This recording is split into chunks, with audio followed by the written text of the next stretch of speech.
Well, hello, wonderful people. We have Mr. Larry Carr with us tonight. This is a super treat for everybody. Let's see. Who do we have in here? Let's see. Hey, Ed. Oh, you're being rude. There's Ed Tinsley, Aaron, Nicole. Hello to Poirot in England. You're awesome. Let's see. Somebody's asking if we can plant a fake parachute in this video chat. No comment. Let's see. Packer Jack says he's staking out this live like Grider staking out the McCoy property, which is great. How's everybody keeping warm? Yes. Okay. All right. Well, anyway, listen, we're not going to waste any time, but we have Larry here. And Larry, you, we'll just jump right in. You retired from the FBI when? May 2022. May of 22. Okay. And how long did you serve? 20 years in the FBI, 32 years in law enforcement. So now I remember, you started out as like a beat cop somewhere, didn't you? Polk County Sheriff's Department in Florida, the great Sheriff Grady Judd. Okay. That's good. You were a sheriff. Okay. And then I believe you were a sky marshal, weren't you?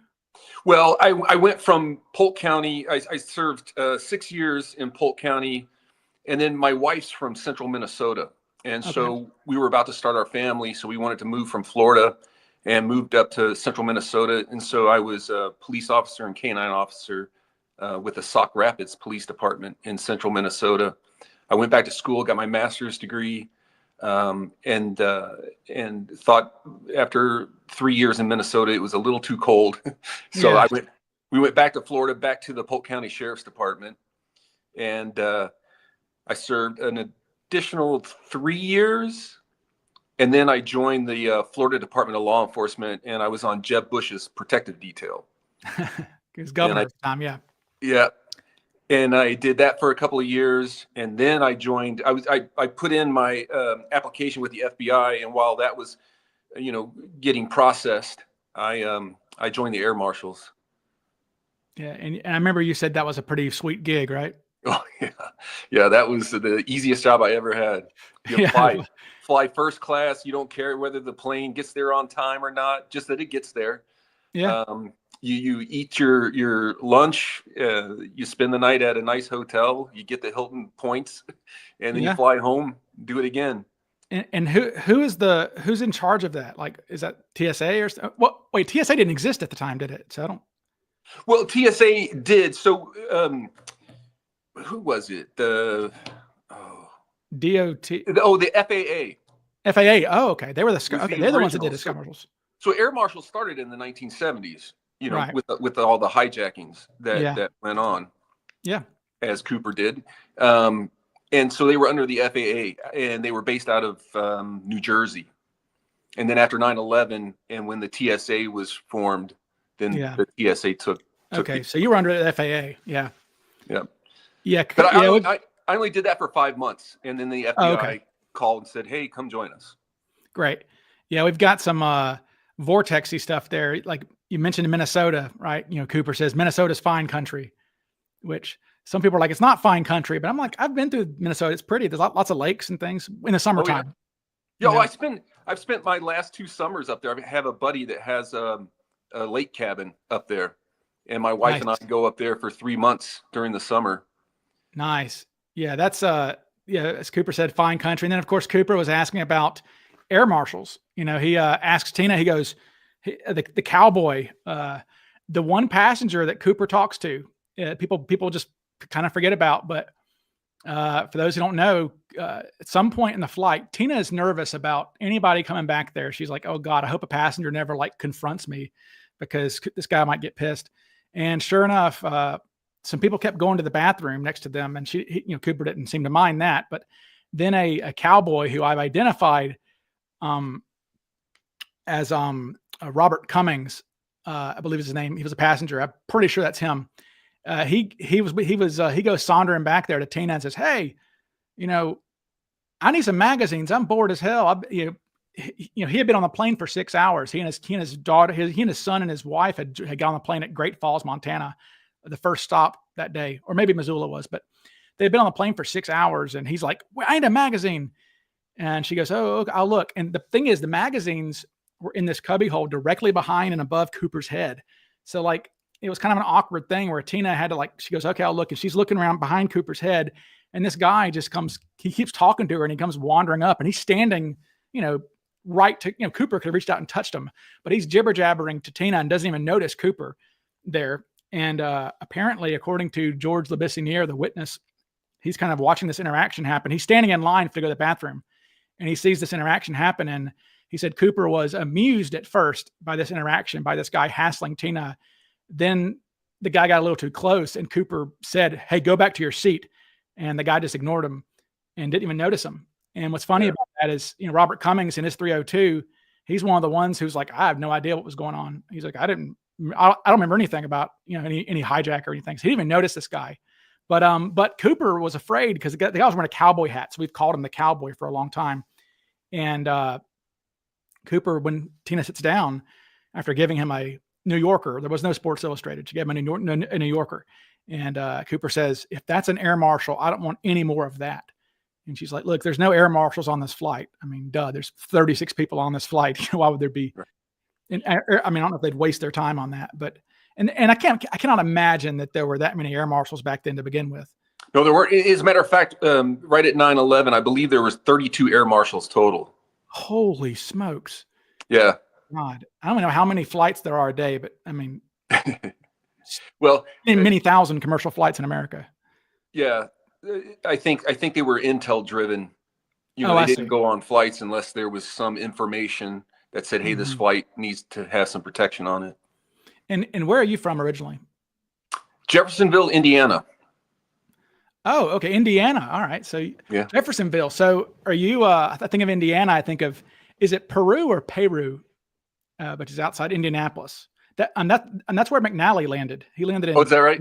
In Peru, Indiana. I'm not sure how close that is to you to where you're from, but I guess Indiana's a tall state, maybe. So Jeffersonville is right on the Ohio River, right across from Louisville, Kentucky. Okay, yeah, you're not anywhere near there. Yeah, because like I said, he landed about 30 miles north of Indianapolis, so that's far away. Yeah. So let's see, a couple questions for you already. Let's see. When Nikki's asking, was it fine country or nice country? I think it was fine country, maybe. Or maybe it's nice country. I think you're right, Nikki. Maybe it's nice country. Somebody's saying, hey, have I missed the McCoy bit? No, you haven't missed the McCoy bit yet. Somebody was asking, okay, just start out right now. Somebody's asking, because you're kind of an outlier here.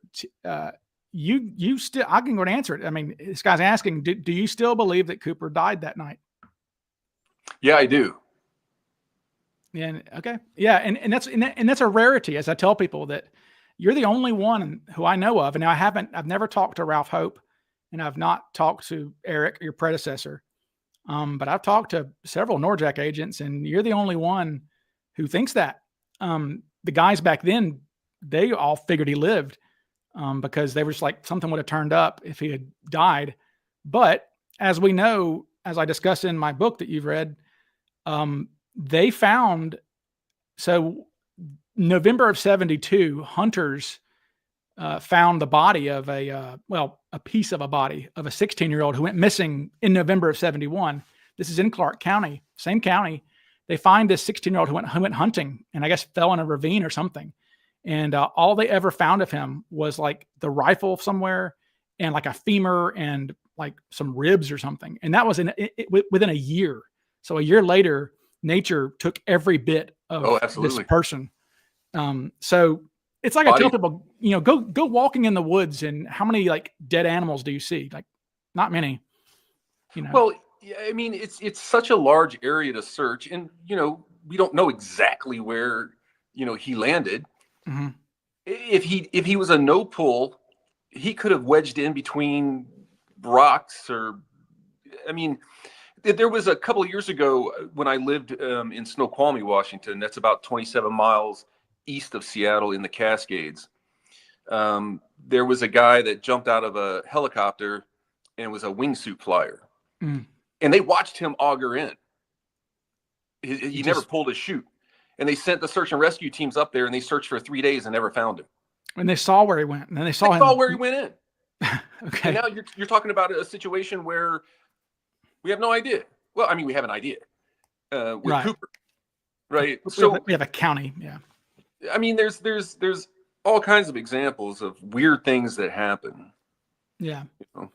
I think a lot of people would say that the Tina Bar money showing up at all would be evidence that because we don't think he jumped in. I mean, he didn't land in the river. That's just, as we know, that's too far south, really. I mean, that was always the thought originally, was like, but then you look more at it, you're like, that's just not practical. I mean, like I said, we've had people, there are some of our brightest minds on the flight path are guys like Robert Edwards and Chris Cunningham, who really study that. And both of those guys would love to put Cooper in the river, and they just can't. Because I mean, the math just doesn't work. No, it doesn't.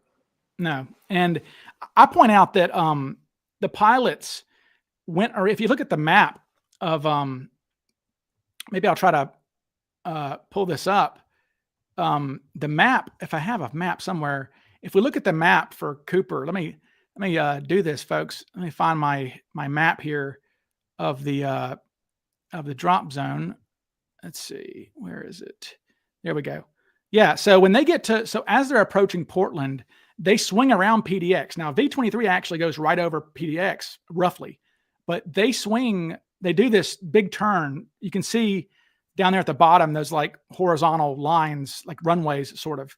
That's PDX. They did a big turn around PDX because they had a bomb on the plane. I guess they just wanted to avoid flying over the airport. So they do this big turn, and they start this turn right after Orchards. So my brain is telling me that if they started that turn, if they were in the middle of their big turn when it happened, they would have remembered that. They're like, oh yeah, the thing happened while we were in the middle of our evasive maneuver, not just like sitting, piddling along like they were. So I think that it would have happened right before that, because I don't think it happened in the middle of that, because that would have given them a trigger moment to remember that they were doing something when it happened. So I don't think that, but yeah, we can't put him in the river, but a lot of people, you're the only one. See, even Himmellbach, as much as we laugh about Ralph being so gruff, even he gave Cooper a 50-50 chance. He said, well, 50-50, it's hard to say if he augured in or not, but yeah, it's possible. And, I'm not of that opinion, because I think it's rare, but the thing is, after all these years with no answers, you do have to account for everything, really, and just say, well maybe. And that's the number one thing. Look, we know it's a survivable jump, right? Sure. By people who have never even parachuted before. Mm-hmm. I mean, that's just a known fact. So it is absolutely survivable. The thing for me is, when I look back at the totality of the investigation, and this was not a complex crime. This was not a complex investigation. You interview someone that saw him, and you put rewards out, information comes in, you follow up on the information. It's quite simple. You just follow the information. Yeah. Right. There was no complexity at all. I want some money, or I'm going to blow the plane up. They give him money, and he jumps out of a plane with a parachute. It's a bank robbery. Exactly. It's a robbery. Yeah. And bank robberies aren't complex investigations. Right. And the totality of the investigation and the amount of FBI resources that were deployed to solve this crime, had he lived, we would have caught him just like we caught all the others. And the reason we didn't catch Cooper is because he died that night. And he was a loner. No one reported him missing. Yeah, it's interesting that people, I mean, look, and you dealt with hundreds of bank robberies in your career. Oh, yeah. Hundreds. I mean, that's what FBI guys do. People talk, right? I mean, it's a rare criminal who doesn't talk to somebody. Everyone talks. If someone else knows your story, you're going to get caught. Right. So like, you have to your opinion is like, either Cooper was the most tight-lipped son of a bitch ever, or he died. Or he died. Or he died, because, I mean, dead men tell no tales, I guess. That's exactly it.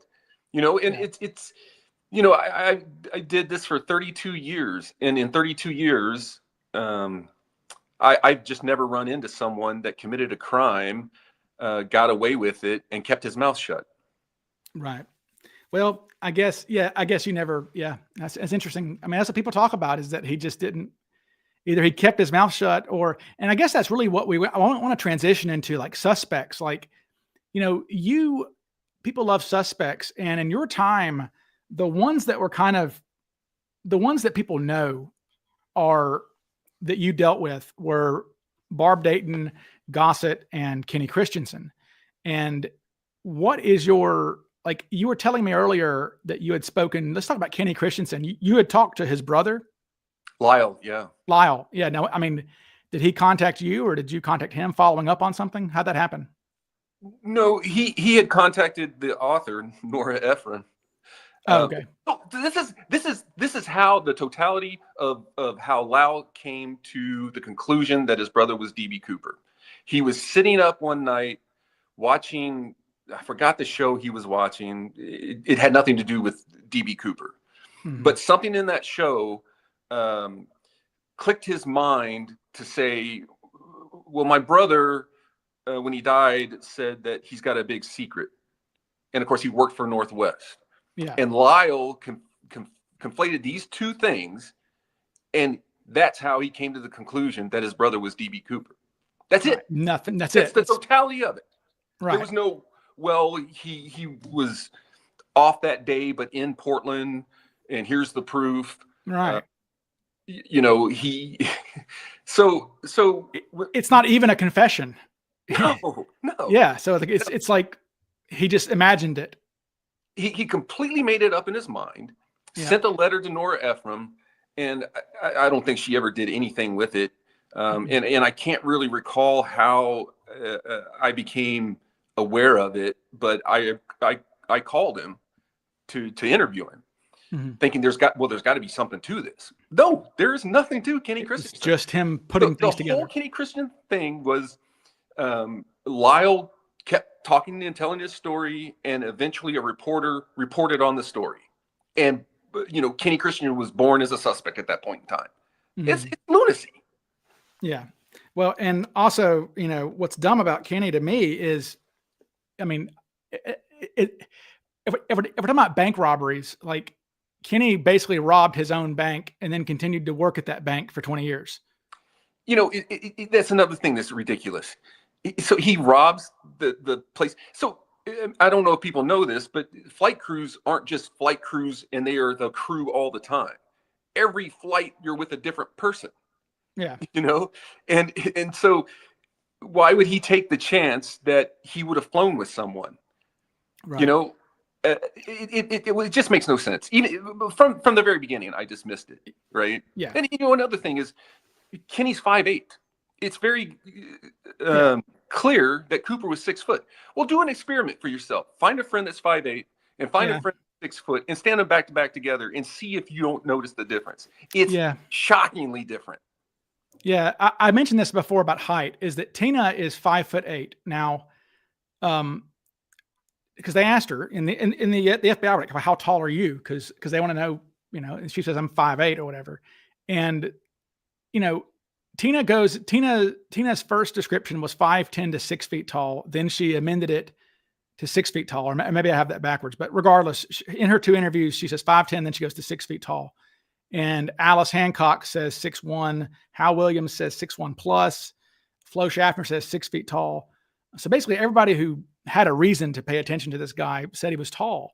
And I think about this, I think about whatever people watching this, whatever height you are, imagine thinking that somebody your height was actually 4 inches taller. So like I'm 6'1", like I would never think that somebody is 6'1" who's actually 6'5", or I would never say that somebody who is my height is 6'5". Right. Is 4 inches taller than me. And so Tina is saying that this guy was as high as 6 feet tall, and she's 5'8". So she's giving him, so he was clearly taller than her, right. And Kenny's a small man too. Kenny was kind of scrawny, and, Cooper 175, Flo says 185 is what Tina says. That's a bigger guy for back then, especially. Sure. Well, and Kenny was bald. Yeah. Well, he had hair on the side and was bald. And they've asked, what's funny is they asked, so Flo and Alice wore wigs. They wore hairpieces. And Alice at one point in the FBI file says, well, he wasn't wearing a wig. I would know because I notice hairpieces because I wear one. And she's like, I noticed men who wear hairpieces. And especially back then. Oh yeah. Back then they were like, it's like Maury and Goodfellas, like the, it's like the rug. Yeah.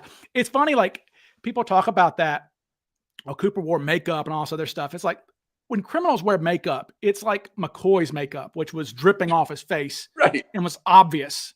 It was smeared on. I mean, he's not a makeup artist. Well, that's another experiment people can do if they're of the DB Cooper wore makeup. Put enough makeup on a man to change his skin complexion from, mine ruddy to swarthy, Right. tan, and then sit shoulder to shoulder, look at him and go, can you see the makeup? Of course you can see the makeup. Yeah. It's obvious. When anyone wears makeup, you can see they're wearing makeup. Right. Yeah, it's bad. Yeah, Kenny's just bad because, and then, the thing about Kenny, like I said, it's not just that Kenny hijacked a plane where the people might have known him immediately. Like literally, Flo could have known him and be like, "Oh, Kenny, what is this, a joke? Oh, it's not April Fool's yet. Go say hi to Bill and Scotty up there in the cockpit." You know what I'm saying? But the fact is, he continued to work there for 20 more years. So like, he's running the risk of, oh no, there's Tina Mucklow walking on the plane a year later going, "Oh, it's you," that's so preposterously dumb. And honestly, what's funny about this, it is kind of vortexy.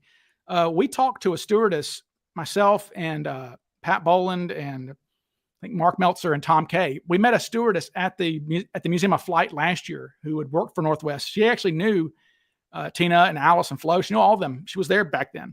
She's been a great resource. She's how we found out that they put their purses in the oxygen tank. There are these little like drawers right behind the last row of seats on a 727. And because I asked her, I said, "Where would you put your purse if you were working in the tourist cabin, which is coach? Where would you have put your purse?" She goes, "We all put our purses in this little oxygen tank container back there." And the reason that was important is because I wanted to know there's this awkward encounter where Flo skadoodles off the plane when Cooper's like, "You can go." She gets the hell off the plane, but she's sitting in the Dodge Dart down there on the runway that was the undercover homicide detective's car, and she goes, "Oh my God, my purse is still on the plane, and this plane is going to destinations unknown." And so she goes, "Oh crap!" So she runs back on the plane, and as she boards the plane, I'm thinking that this was around when, because she saw Cooper putting on a parachute. And I think this is probably when it happened. He's probably standing in the aisle putting on his parachute. And she says, "Sir, can I get my purse?" It's kind of an awkward. And he goes, "Right. Sure, go ahead. I won't bite." So it has this great line, "I won't bite." And it made sense to me. I was like, that's why it was awkward, because she had to like basically get behind him and reach down behind him to get her purse, which is an awkward kind of, she just didn't want to antagonize the guy. So we learned that. But anyway, this woman said that we asked her about Kenny. We said, "Did you know Kenny?" She goes, "Well, yeah." She goes, "We knew Kenny, and it was a joke." She says, "We actually teased him about being Cooper because he does. I mean, if you just look at the sketch, Kenny does have kind of the Coopery eyes and a little kind of triangle face, but he has no hair, but still, but they teased Kenny about it at the time. Just like as a joke. And part of the joke was Kenny was so meek and mild that, that's almost like, calling the big guy tiny or something. It's like a joke, because Kenny's not that guy. So Kenny's bad. And one of the things that people bring up a lot is Blevins. I don't know if you know this or not, but Blevins says that an FBI guy named John Jarvis, and John Jarvis, if you're watching this ever, email me, and because somebody is saying that you said, it's all hearsay, but this John Jarvis is the director or something of behavioral sciences at Quantico or something. And somebody said that they were at a Nationals baseball game, and John Jarvis said that they closed the DB Cooper investigation because Kenny Christensen was dead, and they knew it was Kenny Christensen. The FBI knew it was Kenny Christensen. So what do you say to that? Well, if this ever happened, and there's a reason hearsay testimony isn't admitted in court, right? Because you have no idea whether it's true or not, or it's told in context. But according to these individuals, they were at a baseball game, and Jarvis was there, and this individual, I think his name was Tony, I forgot his last name, was interested about the FBI, and Tony was interested in the DB Cooper case and believed Christensen was the suspect, and asked Jarvis, and Jarvis looked up at the sky and nodded his head and closed his eyes, and that supposedly was the answer. Yes, it was Kenny Christensen. Jarvis never said that, according to Tony. But here's the thing: Jarvis never called me, never inquired if he was interested in the DB Cooper case. Right? He would have talked to me. He wouldn't have had access to the DB Cooper files. They weren't digitized back then. They were paper files in a basement in Seattle. So I don't know how he would have had knowledge of the DB Cooper case that would have led him to believe that Kenny Christensen was DB Cooper. You know, it's just nonsense. It's just more nonsense that's wrapped around in more nonsense about the DB Cooper case. Well, and I think it's people don't understand how the FBI works. It's not like there's some spreadsheet for DB Cooper that people can just pull up. No, it's silly. It's his opinion. Even if that's his opinion, that's his opinion. It's not like, there's only one Norjack agent. It's you. Right. Yeah. So, I didn't give that any weight, and I never bothered even calling Jarvis if he even exists. Right. Exactly. I'd like to try to get a hold of that. So another guy who you dealt with and was Wolfgang Gosset. What was your opinion on the Gosset? What was your interactions with Gosset's people? Well, again, Gosset, there was not one.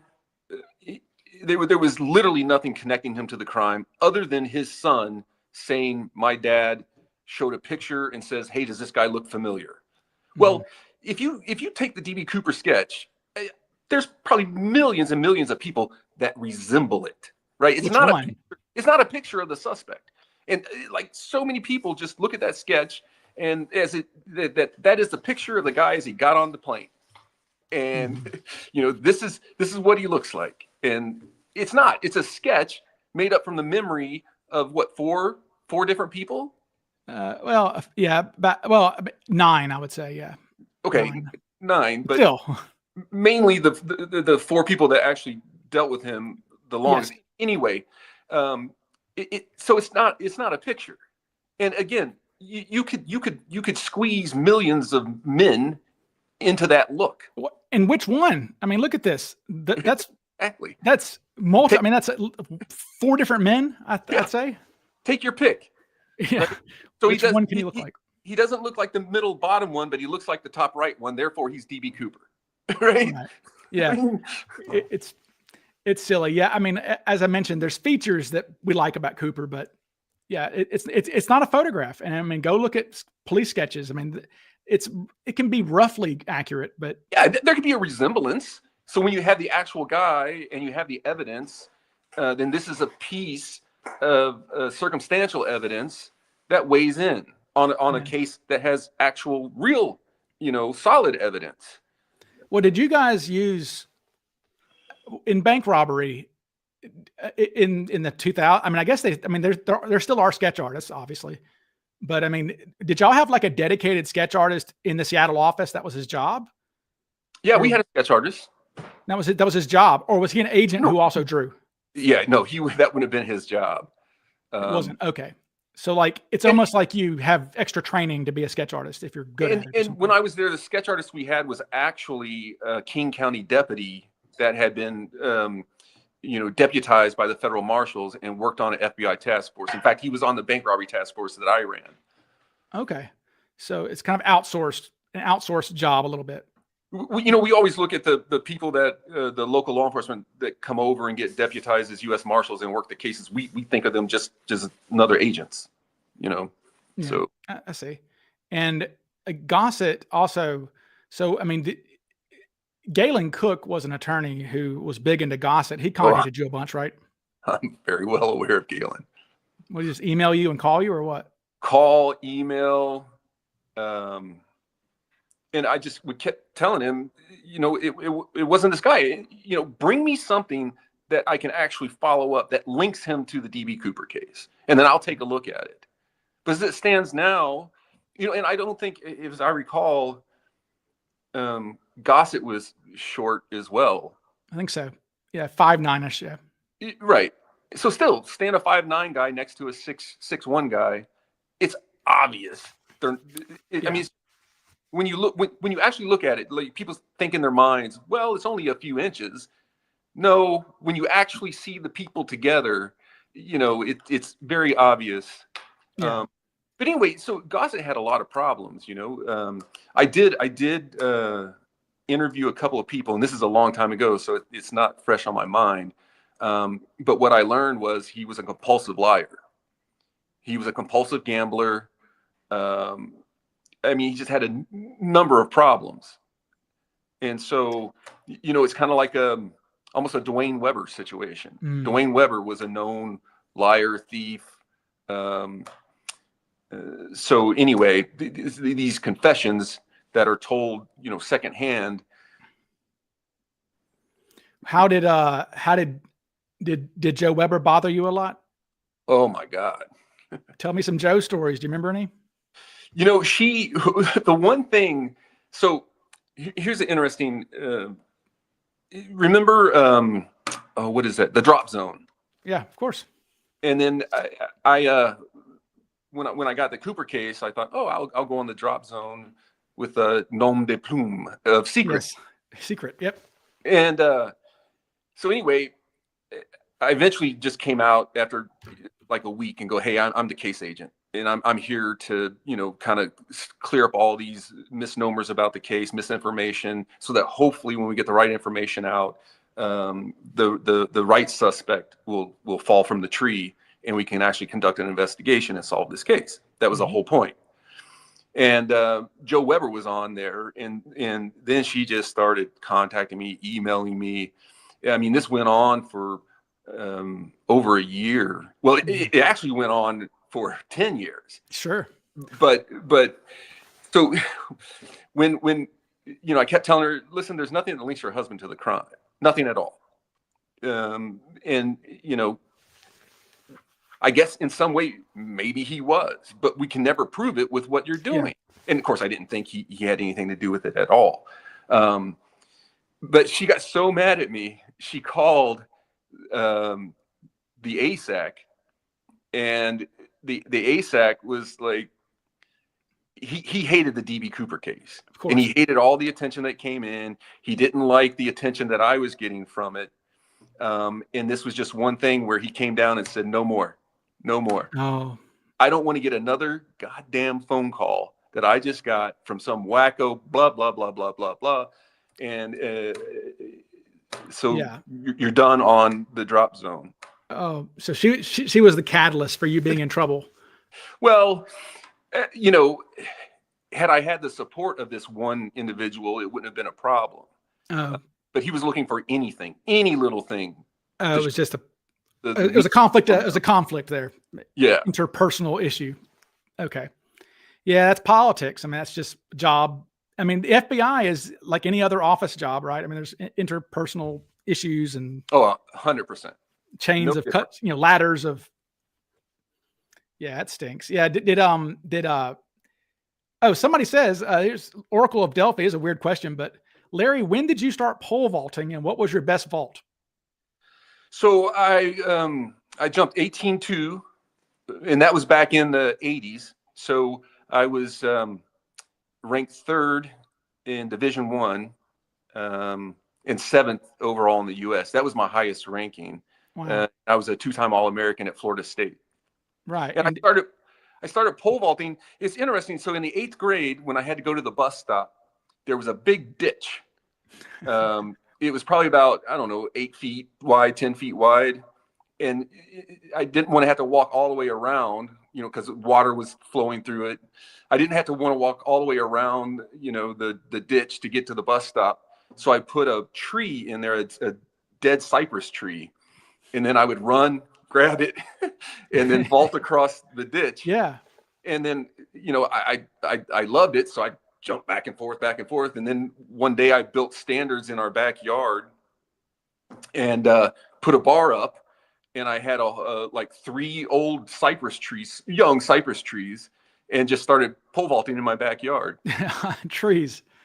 And then that's primitive. In the ninth grade, back in the 40s, 30s, and 40s, the poles were aluminum. They didn't bend. And at my junior high, they had an old aluminum pole. So I asked the coach, because I kept breaking the cypress trees. Oh gosh. Yeah. Okay. So I kept falling So on my ass, breaking these cypress trees. And so I asked him if I could take the aluminum pole home. So he gave it to me, and then it started from there. Nice. Yeah. So people were like, interesting pole vaulting. It was just somebody, I forgot that you did that. So somebody says, okay, I know you think that Cooper is dead, but do you have a favorite best suspect who maybe you think is just not Cooper, but maybe a good template for what the kind of guy Cooper was? Literally none of the suspects that have come up since, well, the 2000s forward, I just dismiss them all, because there's literally nothing that links them to him. So even if they were Cooper, you're never, ever, ever going to be able to prove it in any form or fashion. Well, that's the issue that you had to deal with, right? Is that in a bank robbery, generally you're looking for someone who's alive, and you can talk to them themselves and get them to trip up and interview them. We're talking about dead people. So, of 50 years ago, something, right? So that's really hard. Right. I think some of the best subjects would have been in the original investigative files when it was, a hot and heavy case. Yeah, that's what I do is you look at suspects, like you look at the earlier suspects, and I do go through the files. I'm like, it's possible that one of these guys could have been Cooper and just slipped through the cracks, or said the right answers to the right agent at the right time, or it happens, or I think about my guy, Orville Lyons. People love to talk about that guy. I mean, wouldn't that be weird if I tell people that, Lyons, they sent the lead out to Mississippi to go find this guy, and the agents go find him, and they immediately send back to Seattle saying, hey, as soon as we said, this is in 1984, that as soon as we said we're with the FBI, he goes, is this about the hijacking? Like, now, I mean, that would raise your antenna if you had sent a lead out to go find somebody, right? And the agents wrote back to you saying, this guy asked us about the hijacking first before we even mentioned it. That'd be kind of weird, wouldn't it? Oh, yeah. Yeah. No, you would have been hot and heavy on that guy until you could either prove he wasn't part of the hijacking or was part of the hijacking, Yeah. And yeah, unfortunately, Lyons, his case files aren't being released yet. They're coming out, because they're doing this stuff in chronological order. So they'll be coming out with these files forever. So somebody says, Larry said in an interview that he had a piece of information in his back pocket to confirm the real DB Cooper. Can you divulge what that was? It would have been based on the totality. So there were some individuals that confessed that they were DB Cooper, and then we would arrange an interview. So this person would come into the office, wherever it was in the country. I would get on a phone call with them, and I think there were two that actually wanted to be DB Cooper that are alive. Most of the suspects are dead, and third or fourth telling of the story. And it was just painfully obvious within 5 minutes. They had no idea what happened that night. Okay.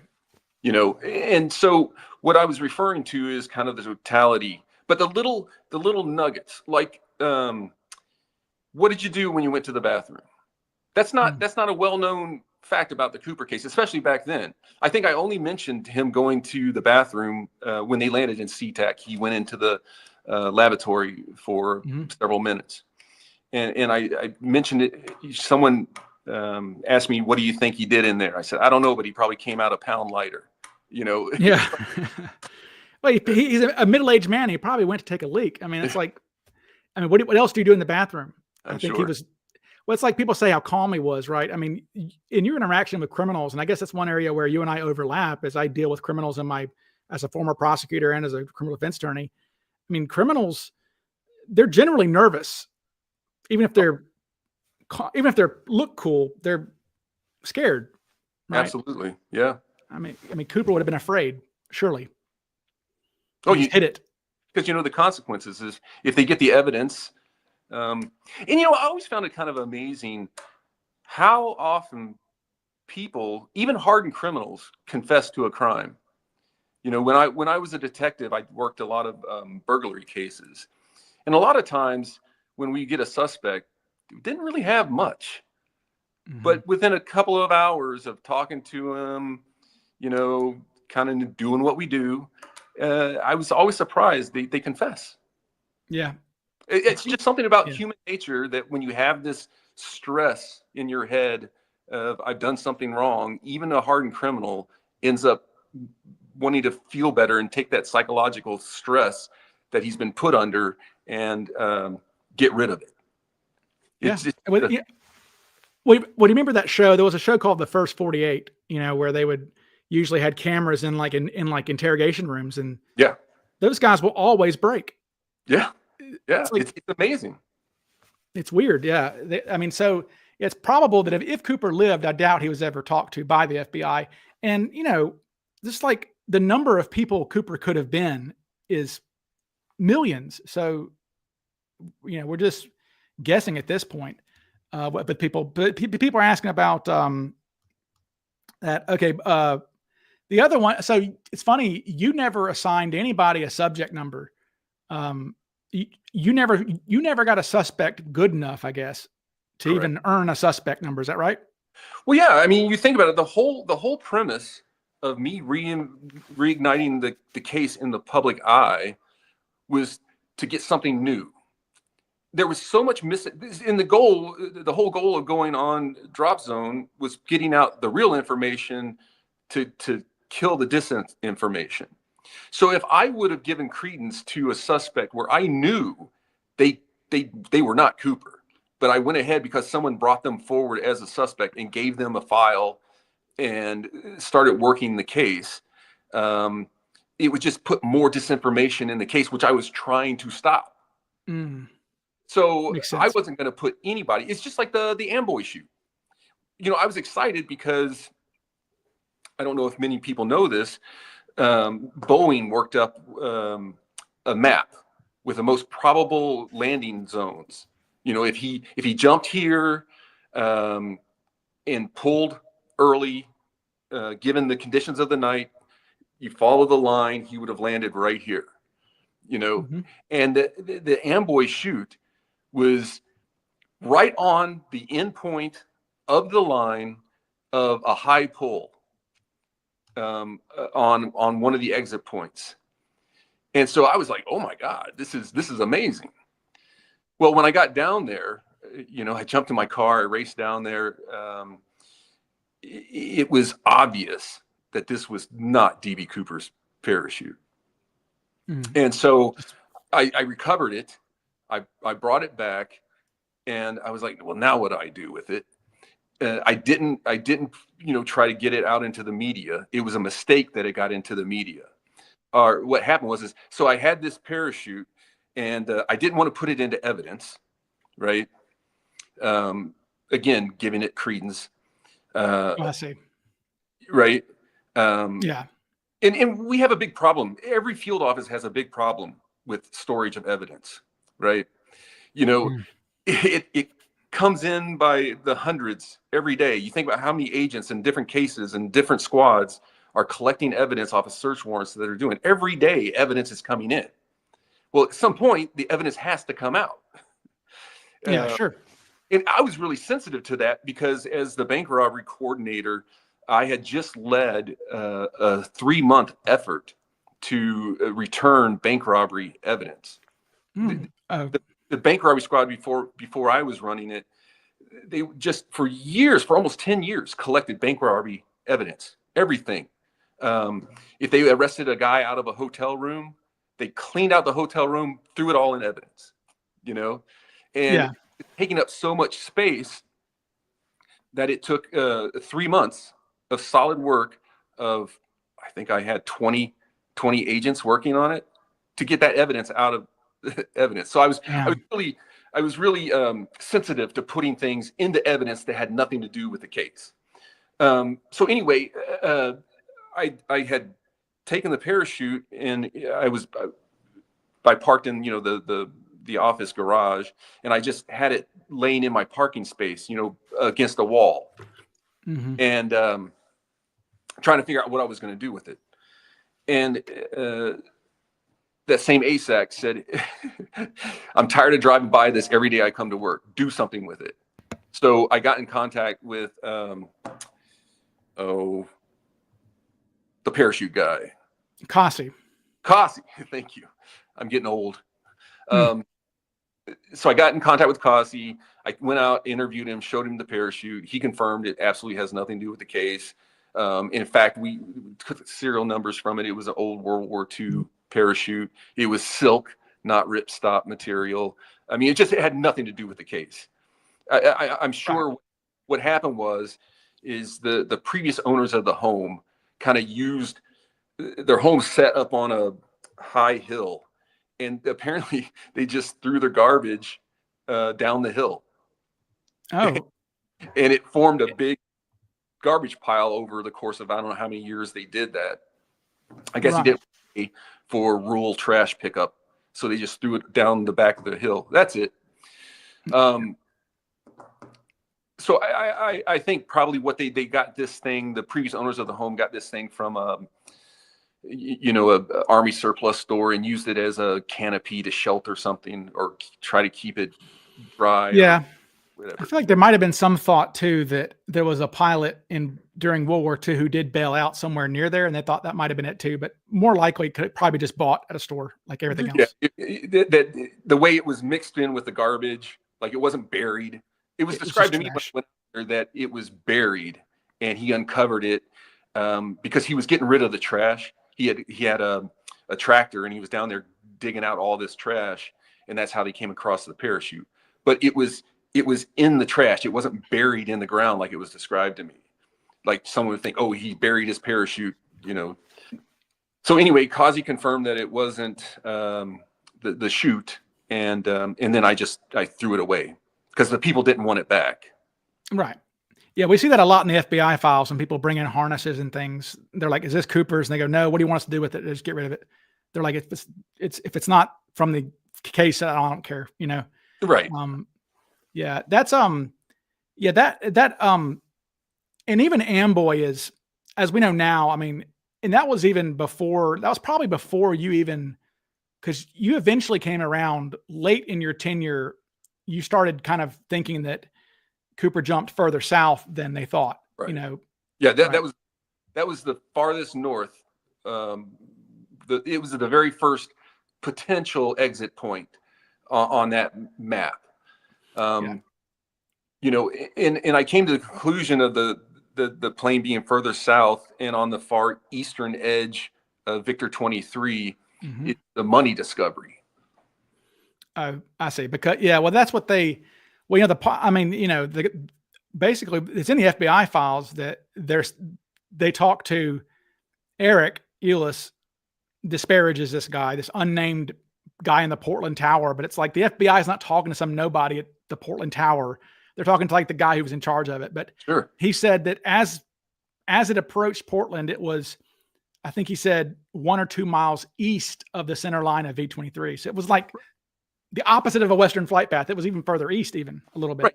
And his radar would have been the truest radar out of all at that moment because the plane was closest to him. Right. Yeah. And so people want to talk about, so like, obviously somebody asked about you being assigned to the case, but you volunteered, you wanted it, right? Yeah. Yeah, the Cooper case, for some reason, and I don't know why people weren't interested in it. Well, I guess dealing with a lot of people like Joe Weber, because anybody that had the case and it became common knowledge that this was the case agent, then all of a sudden you started getting phone calls and messages and emails that you don't really want to deal with. But I was fascinated by the case, and when Eric Mueller left, he became the director of security at Levi's. I guess he was only in the bureau for, I think, maybe 5 years. And then he left for the private sector. And when he did, I asked my supervisor, "Hey, give me the case. I want to try to solve it." I mean, and your original thought was like a lot of people who, myself included, your first, you get into the case, you're like, oh, it must be McCoy, right? Well, yeah, and of course, I had no really case knowledge other than the media that I had seen or read. But I had just learned, I didn't know we had DNA from the tie. And when I learned that we had DNA from the tie, I thought, well, that's an easy test, Right. Sure. If familial DNA wasn't as powerful back then, so I was considering getting a court order to exhume the body and just extract DNA right from McCoy. But not long after that, I called the lab and realized the DNA is worthless in solving the case. Right. And after they explained that to me, then I grabbed the McCoy files, because we had a copy of the complete McCoy files, which would normally be in Salt Lake City, right? Right. Yeah. But because the cases were similar, and the whole of the FBI back in the 70s was trying to prove McCoy was Cooper. Like, it was an all-out and launch investigative effort, right? We wanted McCoy to be DB Cooper, but if the proof's not there, the proof's not there, and it wasn't there. And once I read the files, I realized why it wasn't there, and so I gave up McCoy as he can't be Cooper. Yeah, and that's when you go, oh crap. Yeah, it's like, great. Well, that's when I shifted. I said, okay, here's what we're gonna do. I don't have time. We in Seattle, when I was the bank robbery coordinator, our task force worked sometimes 320 cases a year of bank robberies. So I didn't have time to do a cold case investigation. I mean, those are very time consuming issues. I mean, basically you're reinvesting a case from the very beginning, and you're following the same steps that all the investigators did. You're talking tens and tens of thousands of pages to go through, and then all the follow-up that would be involved. So, and my thought was, with the effort that the FBI did, if in fact one of the suspects was Cooper, it would have been proven back then, and they would have made the arrest and gone forward with it. So my belief at that point in time was, okay, all the past is no good. Obviously you need the evidence. I'm saying no good as in coming up with a new suspect. So then that's when I came up with the idea to reignite the case. Treat it kind of like a bank robbery. Like, what we do is try to get much attention focus. You get the picture from the bank robbery. You give the robber a funny, nickname, and the press loves that. And so because they love the nickname, they put the picture on in the news, and they make a little cute story, 3 minute story, and you get the picture out there. And then the leads just come in. And once you get a good lead, a solid lead, then it just becomes a fugitive investigation at that point in time. You go find the guy. Right. Yeah. And with the FBI, it's like they had a few leads early on. Just let's go talk to skydiving people around here. Let's talk to Boeing. But then, very quickly they ran out of leads, and it became, let's just sit by the phone and wait for the phone to ring. Yeah. That's all you can do. Right. And, that was a lot more active back then, whereas you guys were waiting for the phone to ring on a, 50-year-old case. Yeah. Without igniting igniting it back in the public, the phone ain't going to ring. So. Right. Yeah. Yeah. Well, that's a good point. Yeah. I often tell people that, you are actually why I am sitting right here, because I was in law school board, and I think I saw like on msnbc.com or something when you were doing your, press releases on that stuff, that I was like, oh, that's cool. Oh, Cooper left his tie on the plane. It's like, I didn't know that. That was the one. Let me ask you this. So like in retrospect, so they held the tie back. That was a holdback on purpose. And that's in the files. They're like, we're holding on to this tie in case, so we can ask somebody, hey, what did you leave on the plane? Right. But in retrospect, I mean, the tie clip was, it was a thing you could buy at the store for $5. You can any of you can go on eBay right now and type in Stacy cufflink set. I own one. I mean, you can get those. The Cooper tie clip is not that rare, but it just seems like that maybe that would have been beneficial to like say, hey, does anybody recognize this tie and this tie clip with somebody who looks like the sketch, perhaps, or whatever? I mean, Right. was that a mistake on their part, do you think, to hold that back? Yeah, I don't know what the reason was to hold that back. The FBI, their kind of playbook is to hold everything back. That's true. Um, Yeah, good point. Yeah, but I guess people don't think about that. Is now that I look at it, you were really the first FBI guy who active at least, who was giving evidence that mattered or that could have been mattered. Oh yeah, I thought anybody. I mean, a lot of people approached me, authors, sleuths, wanting information, but they always came with a suspect. They wanted to drive that suspect into the case and make the suspect fit the evidence instead of the evidence fitting the suspect. And so I always just dismissed those people. But one of the first persons that ever got access to the DB Cooper files was Jeffrey Gray, because I thought even though he was writing a book about Kenny Christensen, when I interviewed him, he was writing a book more about setting the record straight. He wanted the actual information, not the myths that were all out, online and what had developed in the 50 years or back then 42 years of the case. And so I thought, okay, I'll do that. So I brought him to the FBI office on a Saturday, showed him the closed case files. I grabbed a bunch of them and go to town, and for 3 days, the office let him sit there, and he couldn't take the files. He couldn't get copies of the files, but he could take notes. So he was the very first person that wasn't law enforcement that had access to the files. And then the other group was Tom Kay. So I let him have access, to the files. But what I really wanted to do is let everyone have access to the files, but it never happened. I mean, it's happened now. Right. Sure. That's a good thing. Yeah, it is. And I wish it could have been done back then, but that's just not what the FBI does. Yeah. I mean, the files have changed everything really. It's like I tell people there is literally a demarcation in this Cooper case. It's like AD and BC, like there's before the files and after the files. I mean, it is, like we didn't even like the whole thing about like Cooper jumping in loafers, right? It's like, well, now we can read the files. He was wearing ankle high, pebble grain shoes. Just because Tina says they were no tie shoes doesn't mean they were loafers. Yeah. I mean, they could have zipped up on this. They could have been zipped, little, I think of them as like, little beetle boots, just little booties, that, I mean, he wasn't wearing loafers. And somebody asks, with the tie being evidence, how did it get so contaminated?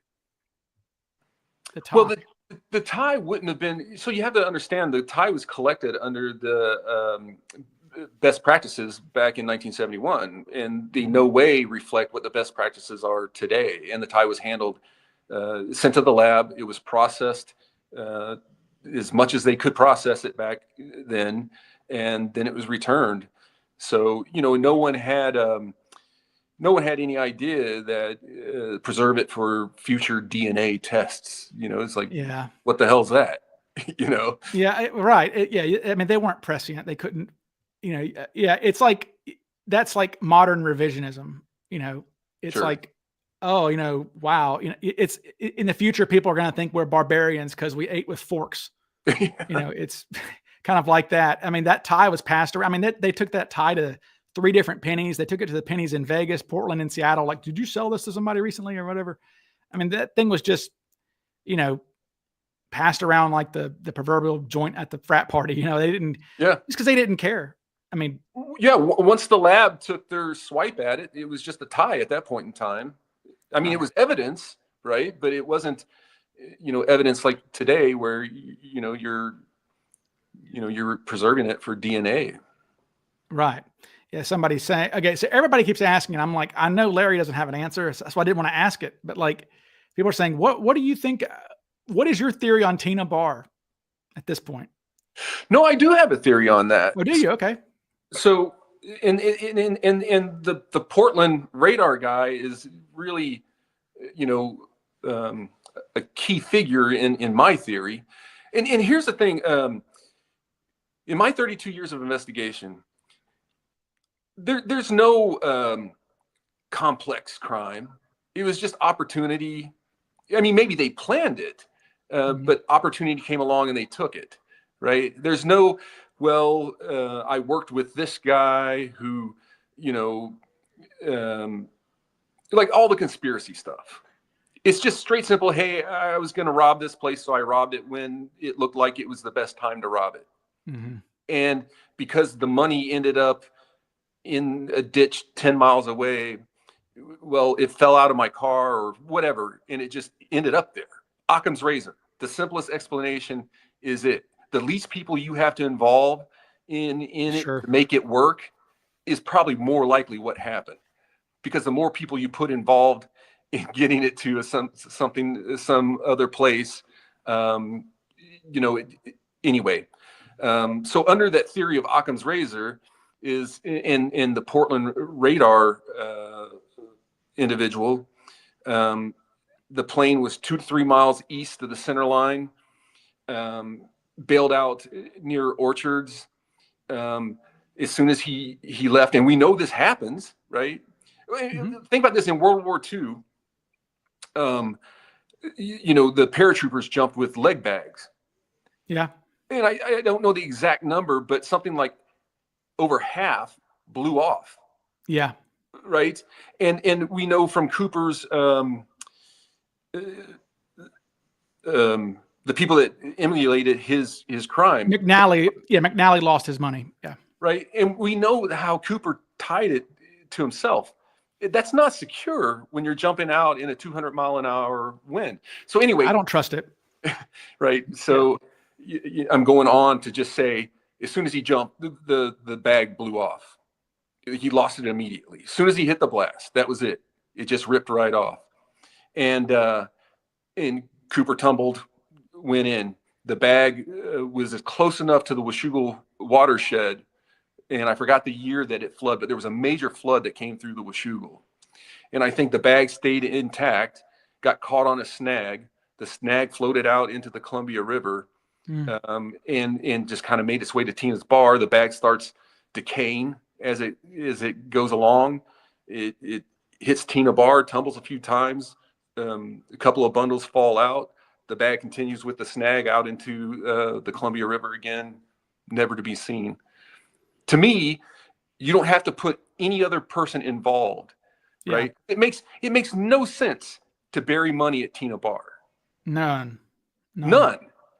So if it doesn't make sense to do it, if you have to add, right, you have to add so much. You have to add a whole nother story that someone buried it there. It just doesn't fit my experience as an investigator. Yeah, the more variables, the worse the thing is. Yeah, it's like it's the main reason. So it's in one of my videos. They mentioned how this whole theory about the flight crew being in on it is like preposterously dumb. But the FBI actually looked into it because the director of the FBI was like, "Oh, what about this theory?"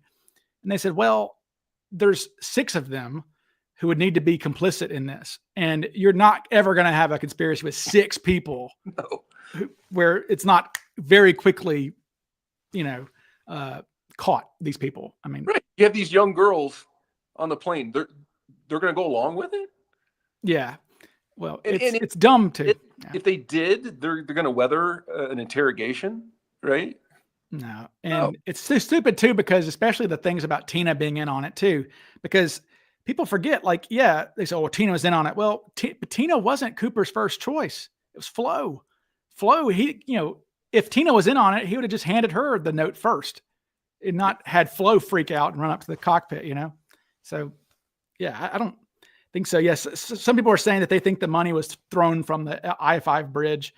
I don't know. I mean, the problem is money bundles don't float. The money bag might have snagged on something and gotten dragged, but we know that bundles aren't going to float, that they'll sink. They get waterlogged and sink.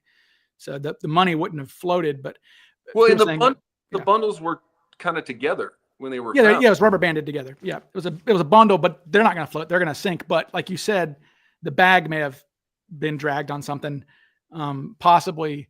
Yeah, Tina Bar is just a mess. It's a real mess. So, let's see.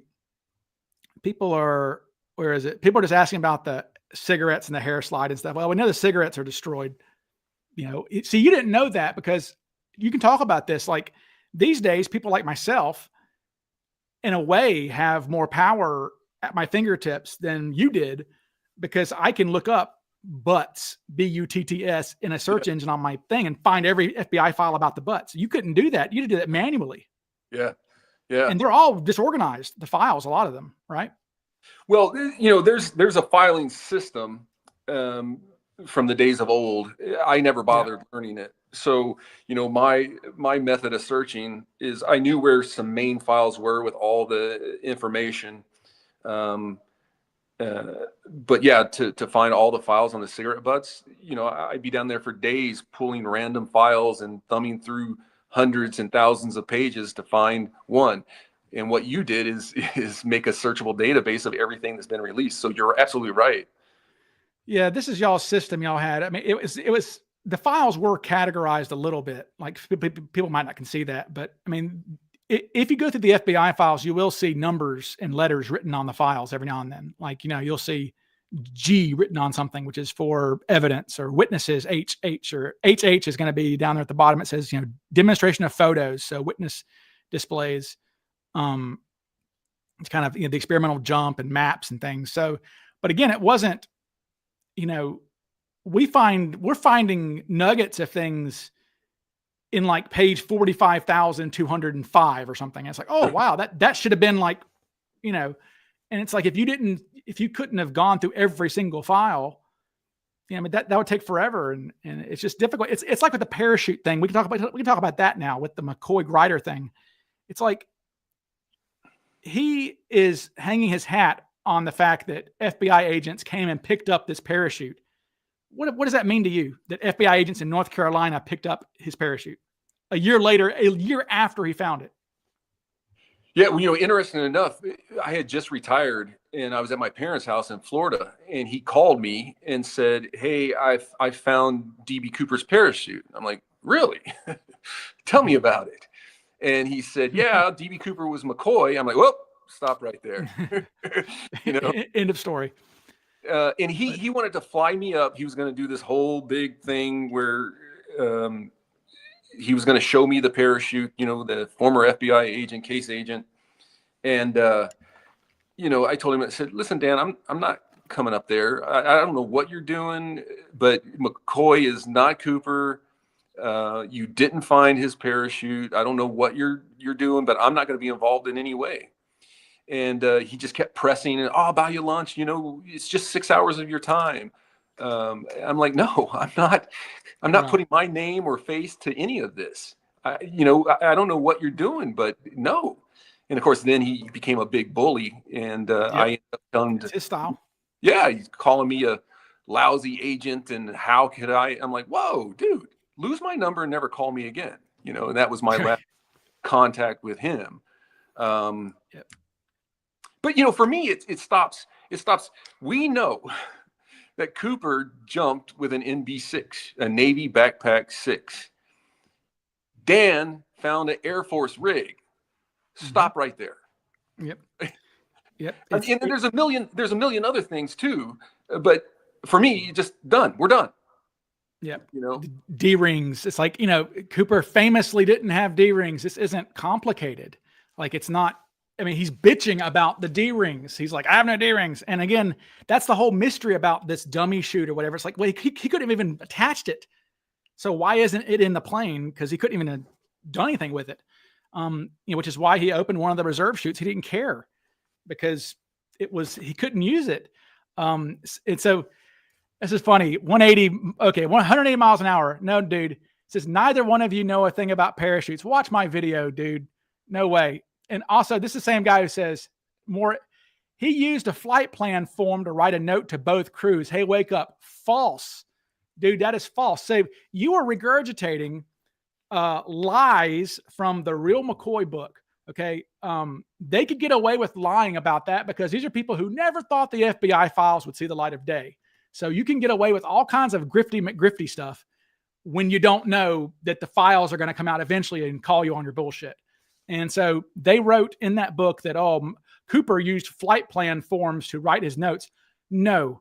Cooper, in fact, wrote nothing the whole time. He had Flo write notes, and Flo wrote a note on the back of an envelope, on the back of the envelope that he passed to her he had one handwritten thing. That was his note that he had pre-written. Miss, I have a bomb in my briefcase and want you to sit by me. Everything else was written by stewardesses, by Tina or by Flo. Okay. So there was no flight plan form, 180. I mean, we can go through it with McCoy. If anybody, because we're going to have a lot of viewers, let's just go through the hit list real quick. Okay. So let's see. McCoy was a nervous wreck. He was sweating his makeup off his face. He locked himself in the bathroom on accident, and a stewardess had to let him out. He left his ransom note in the terminal of the airport, and a gate agent came on board saying, "Whose envelope is this? Oh my God, that's my note." So he somehow was calm as a cucumber, in his first hijacking, but in the second hijacking, he's swearing and cussing and sweating and dripping and leaving his note. He's all discombobulated. On his second attempt, no way. He had facial scarring from the war. He wore a Band-Aid to cover up an obvious scar on his face. Cooper had no facial scarring and wasn't wearing a Band-Aid to cover up his obvious scar. McCoy had blue eyes. Cooper had brownish eyes, maybe dark green, whatever. But McCoy's light-skinned. Cooper was a heavy smoker. McCoy was never known to smoke. McCoy was noted as chowing down on candy during his hijacking. They said he was candy. And the number one thing, the man had a speech impediment that he could not fix. I know. Yeah. I mean, he was born with like some kind of defect, and he gave him this weird lisp. He talked like this. And in fact, the pilots of his own plane told the FBI after they landed, "We think the hijacker was disguising his voice." It's like, no, that's just how he talked. Right. Yet the gate agent said that Cooper had a pleasant voice. Tina Mucklow said he spoke articulately, intelligently, and with a low voice. McCoy had a high-pitched voice of that, and McCoy had a high-pitched voice too, like he was squeaking. So he had a high-pitched voice with a lisp. McCoy's low and clear. He was also from North Carolina. He had a Southern accent like I do. And, it's not, he's also, what is your main thing with McCoy? It's the timing of the whole thing is stupid, right? Well, yeah. I mean, you look at the follow-up investigation, they basically proved that he was in Las Vegas. The timing, like you said, there's no way he could have gotten out of the woods in the Pacific Northwest and home to meet his guests for Thanksgiving at 10 a.m. At 10 a.m. It's an absolute impossibility because one, Cooper didn't ask for updates as to where they were at in the air. So when Cooper jumped, he literally had no idea where he was at. And you land in the woods, you have no idea where you're at. How are you getting out of there anytime soon? Right? Yeah. So, I mean, it's just an impossibility. No, it's like, and here this one guy again, 180 miles an hour. They didn't prove anything. Look, man, it's like, I hate to be this way, but like, if you do not know the actual case, I don't insult people who might think it's McCoy, because the thing about McCoy people is they don't know the case. They're newbies to it. Here's the thing. I tell people, don't take what I have to say. Don't take what Ryan has to say. Go read the files. They're there. Yep. On my website. And you can see for yourself. Just go read the files and you'll see that your idea that it was McCoy is completely wrong. Right. Yeah. No, and no, see, here's the thing. They asked a relative that later recanted. Bull crap. So again, Grider, you people who drink the Grider Kool-Aid, does Grider ever show you evidence? Never. He talks and you just believe him. He says, "Oh, well, I talked to the sister-in-law and she said that she remembers them being gone the week of Thanksgiving." Well, no shit. Yeah, we know that the McCoy and his wife went to Vegas after their guests. It was after Thanksgiving. It wasn't before, during the hijacking was before Thanksgiving. McCoy and his wife go to Vegas after Thanksgiving. So when Grider has his sister-in-law has Karen, exactly. Yeah. 180 is probably Grider himself. Yeah. Dan, if you're watching, you are a charlatan with this. You are confusing people by saying you have Denise Burns, the sister-in-law, on audio saying, well, yeah, I do remember them going on vacation. Yeah, I watched the kids the week of Thanksgiving. No, Denise watched the kids when they went to Vegas after Thanksgiving. And we have, guess what, 180? We have gas station receipts of McCoy buying gas, okay, in Provo on Thanksgiving Day. Okay, so he wasn't gone for Thanksgiving. He was there. We have a lady who McCoy drove home in the FBI files saying, yeah, he drove me home after we had Thanksgiving dinner at his house. We have the exchange student saying, oh yeah, I was invited by McCoy. So yeah, McCoy, the super genius who was caught a day after his own hijacking, is somehow the guy who pulled off this unsolvable crime. No, McCoy was a fanboy. Okay. He was a Cooper fanboy. He would not shut up about how awesome the Cooper skyjacking was. And I could do one better. And it got him caught because his own friends were like, hey, I hate to say it, but I think it might be Rick, because Rick never shut up about the skyjacking. And this skyjacker jumped out in our town. Yeah. So like it was done. So yeah, McCoy, the timing of it is ridiculous. I'm rampaging because I just can't handle much McCoy stuff anymore. And the thing about grifters, right? There's grifters and they have set this case back, with misinformation, like you said. I mean, what Grider has done for his own self-aggrandizement is hurting us as a community because, like you and I have tried to get the media to listen to us to say, hey, this guy is full of shit. Like the FBI know this too, but like this, you guys don't comment on false leads, correct? Right. So yeah, exactly. Just right. I mean, so, people who are like, well, the FBI hasn't come out and said it's not McCoy's shoot. They're not going to. And I think maybe in this case they should, and hopefully at one point they do. You go back to, we know Cooper jumped with a Navy backpack. Grider has an Air Force, right? That's just a fact, right? It's a fact. I mean, you cannot come up with any other, like the people that believe that Grider has the parachute. What's your answer to that? What is it, 180 or whatever? 180. What is the answer to the fact that we know Cooper jumped with an MB6? We know Dan Grider has an Air Force B4. And here's the thing. I interviewed Cossey, and Cossey told me he did move the handle. Not to the other side. He moved it up from down here to up here, not to the other side. So right? Yeah. And he said that. So he said that the two parachutes he provided to the stunt pilot, help me out, Norman Hayden. Thank you again. Old age brain. The parachutes he gave to Hayden, one of them was his that he wore when he had students.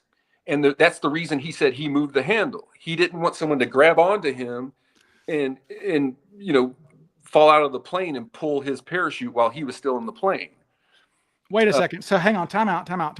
So your memory, so this is something new to me, is you're saying that Cossey says, all Cossey told you was that not that it was his personal parachute that like came from his house. He was saying that it used to be one of his parachutes. Correct. Harnesses. Right. And he's saying that the ripcord was on the proper side. Yes. On the left side. He's not saying he moved it other side. He's saying he Correct. just moved it kind of a little higher. Up higher.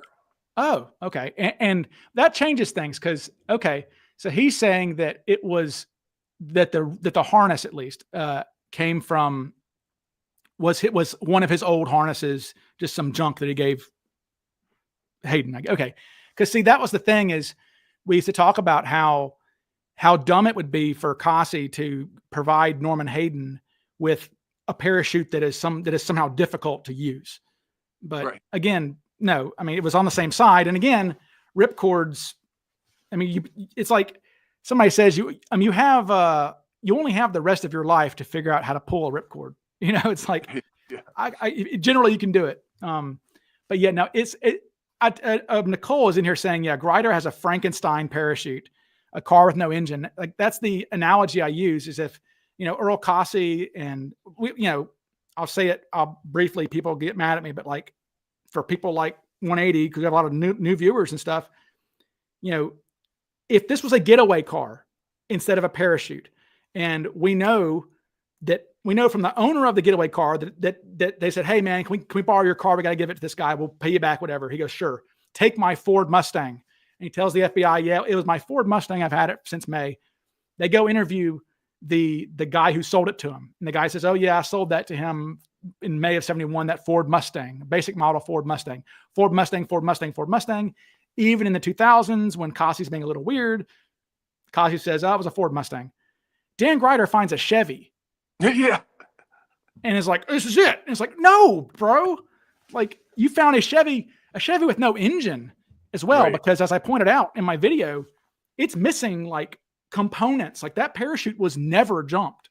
It's missing literal things that are missing, that like it makes it a non-functional parachute. Right. Wait, no, dude, the normal side for a ripcord is on the outboard right side. No, it's not. No, sir. A ripcord is on your left. You pull across your chest, man. I've got 3 of these things back. Hell, that right there, this is a replica made by Earl Cossey 180. That parachute right there was made by Earl Cossey, who gave it to a former FBI agent to say, who asked, what did the DB Cooper parachute exactly look like if we ever find it? Wrong, 180 says. No, it's not. Dude, parachutes. Okay, yeah, it's ridiculous. 180, you are Grider, I think. He goes, I'm not, Dan. People like that, they don't want to do the research. They're just parroting what somebody's told them.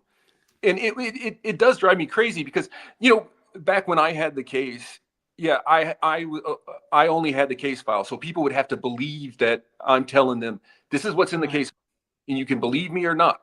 Well, now you don't have to believe me. You can literally go on the internet and read the original case. And here's the thing. Dan Grider says, oh, you can't trust the 302s because it's third and fourth person. Right. That's so dumb. So here's how 302s work. The agent takes the notes, does the interview, takes the notes, gets back to the office. Now, this is back then.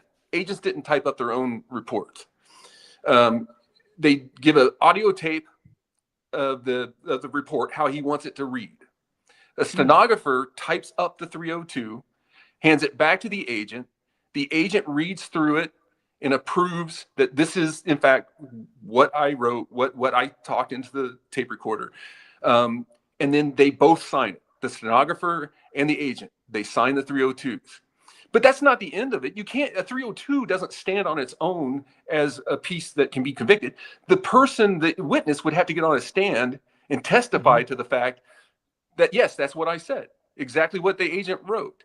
So it's not third and fourth hand information where I tell someone, then they tell someone, then they tell someone, and that writes it up, 4 times.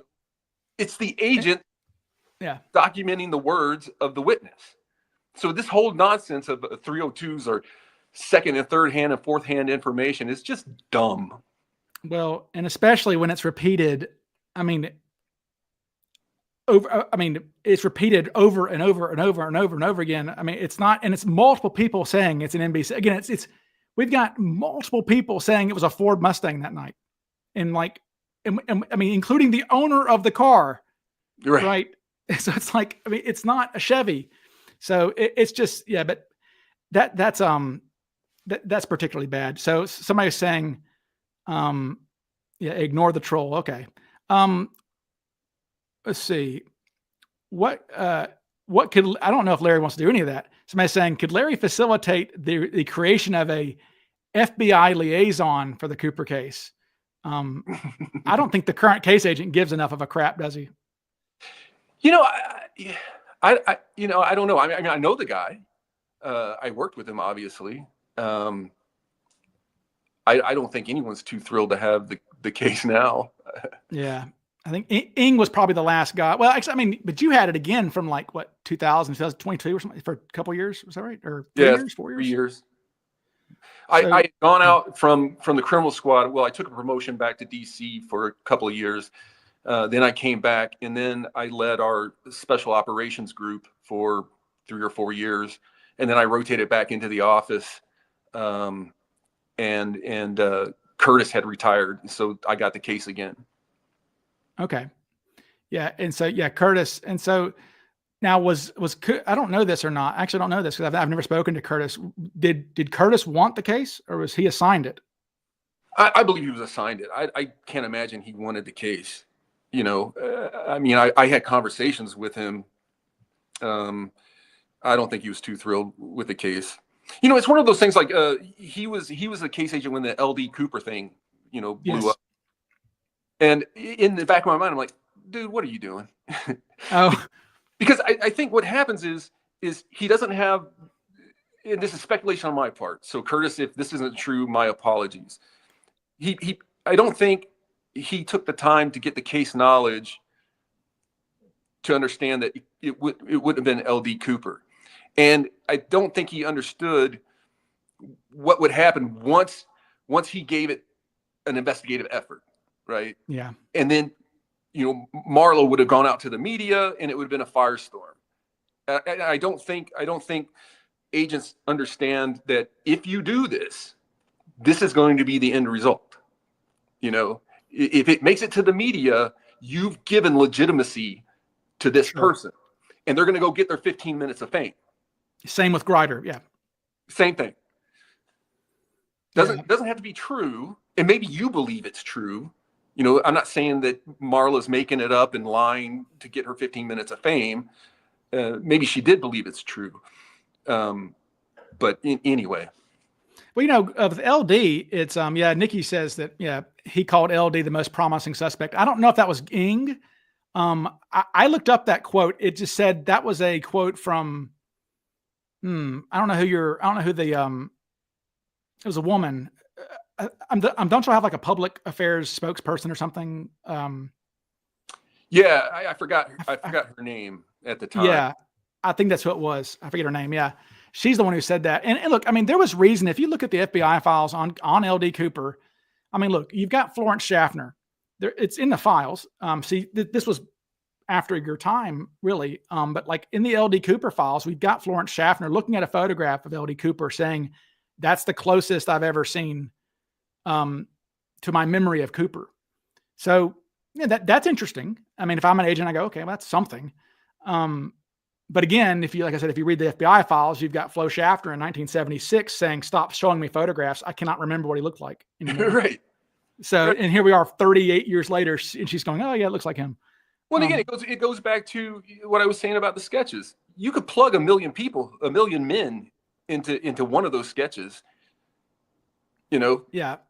Well, and I like too that they said that, and you might like this too. It's in the files that the witnesses started saying, I think I'm starting to think he looks like the sketch. I'm seeing the sketch in my mind, not the real guy. Right. Of course. It was too prevalent. But, for those who don't know, the thing about LD that came out recently, Larry, I don't think that you knew this, that because it's very recent. I was going through the files, one of the vault releases that came out recently, and there in 1971 is LD Cooper's name, Lyndall Cooper. I was like, whoa, hello. What is Lyndall Cooper doing in 1971 in the FBI files? So he was actually looked into in 70, where they were looking for him. They didn't talk to him. There's an FBI file where they go looking for him, and his mother tells the FBI, she goes, well, I haven't seen him in a while. He just got out of the psychiatric hospital at the VA in Portland. So LD Cooper was in the nut house, to be polite, or to be impolite about it. He was in the psychiatric hospital in Portland and got out in October of 71. And it's like, okay, that's something. I mean, because, the hijackers weren't stable people. Well, the reason they contacted or were mentioned it in 1971 is anyone in the Pacific Northwest with the last name of Cooper got a look. I think that that's how we know is that they were looking. So, because they looked for anybody with the FBI researched anybody with the last name Cooper who worked for Boeing. Okay. So they did this like checklist to go through going through Boeing, and Dewey Cooper, LD's brother, worked for Boeing. So it's Dewey that they were talking to Dewey or someone who knew Dewey. And they go, well, his brother is this guy who's kind of weird. You know, you might want to check on him. See, because LD Cooper's wife killed herself in mid 71. She overdosed on pills on purpose, suicide. And that's what put him into the mental hospital. So, you know, LD is actually kind of improved a little bit as a possible suspect just because that psych profile, I like that. I mean, I have a book over there called The Skyjacker by David Hubbard, who was a psychologist back then, who interviewed over 100 skyjackers. They were almost all of them schizophrenic types. Even if they hit it well, they still had mental illness of some sort. And we know that with guys like McCoy, their mental illness was PTSD. So how old does Larry think Cooper was? Well, I have no reason to doubt that he was what the witnesses said, late 40s, early 50s. Yeah, right. He was, well, and it's like I tell people, it's hard. That's probably the hardest age to tell people their age, like late 30s to like mid 50s on men. Like the other day I asked people on my show, they were like, how old do you think I am? And a bunch of people were like 36 or something. I'm 40, I'm almost 43. So like, I guess I look younger than maybe my age a little bit, you know, my hairline's going away, but, and you still have great hair, Larry. I mean, when you're a really old man, you're still going to have great hair, you know? So, not me. I am suffering from Cooper problem. Although actually I'm suffering from McCoy's hair. I have McCoy's hair, I think. Well, you know, that's the thing about McCoy is the age difference. How do you get a guy that's 28 and make him, 50? Especially when his own, and that's nothing too, is his own witnesses for McCoy said that he was late 20s. Right. So like, yeah. I mean, the witnesses confirmed it. Yeah, they did. Yeah. So people can say, well, McCoy looked older. Yeah, he looks old in the photographs relative to us now. But the people who were living then, his people on his plane said he was late 20s, which is late 20s. Right. They nailed it. Well, and also talk about Cooper having like, Alice Hancock said Cooper had a old looking mouth. He had wrinkles on his mouth. And like, there were things that made him look older, and also interacting with people. These were 20-something-year-old girls. Cooper was their father's age. They knew they were interacting with somebody who was of a different generation than them. Right. So if it had been Rackstraw or somebody who's young, they would have known it. Okay. Mr. Carr, if you had been in charge of the investigation that night, would you have done anything different? I don't think so. Like I was saying earlier, it's not a complex crime or investigation. It's literally just interviewing people. And we interviewed everybody. And it's just following leads from there. And you go where the leads take you. Right. I mean, and like I said, it was, they had to wait by the phone, basically, to get leads because, well, and another thing too, when you talk to guys like John Detler, who was there that night, he was at CooperCon. Here's what the weird thing is. He said all the FBI guys didn't think he was going to jump. And it's like, that's so weird. Cause it's like nowadays we're going, well, the guy asked for parachutes. Isn't he telegraphing what he's going to do? But he goes, well, we just didn't think it hadn't happened before. We just didn't think it was going to actually happen that way. Cause the guy said he wanted to go to Mexico. Maybe the parachutes were like, just in case or something, who knows? But well, probably, you think about the absurdity of doing that. Parachutes weren't great back then. I mean, weren't bad. People jumped and lived thousands of times, a week with sports shoots. But, and I know it was, storms in the Pacific Northwest come in waves, right? So it was storming 30, 40 minutes, then clears up for a little bit, storms again, and that just happens all night. And so I'm sure the agents back then were saying, okay, would this guy really jump out of a 727, at 10,000 feet in the middle of the night in a storm? No way. No one would do that. And I would say that today. I would say that today. No one will do the Cooper jump. Right. Oh, well, I mean, people would, I think. I mean, people might. Well, that's one thing we know about the weather. It wasn't as bad as the media like to say, because the media like to, you know, well, and it's funny because like your opinions evolved on the case too, because when you first put out the information out there, you were kind of new to it, and you put out the whole thing about, oh, well, he may have needed to survive in the wilderness or whatever. Well, once you evolved the drop zone to put it in your orchards, orchards is not crazy looking. I mean, I think I might have that photograph here of of what orchards look like. And yeah, I have to find that photograph of what orchards looked like back in 19. Yeah, here we go. Yeah, so this is orchards in 1971. Picture here. That's an aerial photo of orchards in 1971. It's pretty flat, pretty open. In fact, there was a skydiving center in orchards, and those arrows are pointing. Just ignore the arrows, but those arrows are pointing to sand pits, which there were sand pits in orchards right over the flight path where we think the flight was. Yeah, and when I was talking about the wilderness, that's when I was thinking that he was still further north. Further north. Right. And when you get back up in there, it does get mountainous. Oh, hell yeah. Oh, it's terrible. Yeah. No, I mean, if Cooper had jumped anywhere north of the Lewis River, really bad news. I mean, that's not great, because that's a timber country. That's like right. What's that company called? Weyerhaeuser or something? Or Weyerhaeuser. Yeah, that's bad terrain for sure. Let's see. People are saying, let's see. Yeah. Well, you're a G man. You probably do you think the Alcatraz guys survived? Not yet, no. And for the same reasons. One, the conditions are I mean, just try that swim, and see what you think. But then, I'm not, were they in good shape? Sitting in a prison cell, 24/7, you get a little bit deconditioned. And, it would take someone that in incredible condition to survive the temperature of the water alone. But the currents are unbelievable. And again, the fact that they were never found. Well, yeah, it's tough. Let's see. Some people are saying, do you have any opinions on, I mean, I don't think Larry's kept up too much with some of the more modern suspects like Ted Braden or Skip Hall or Milton Vordal. I mean, or have you, or do you even pay attention? No.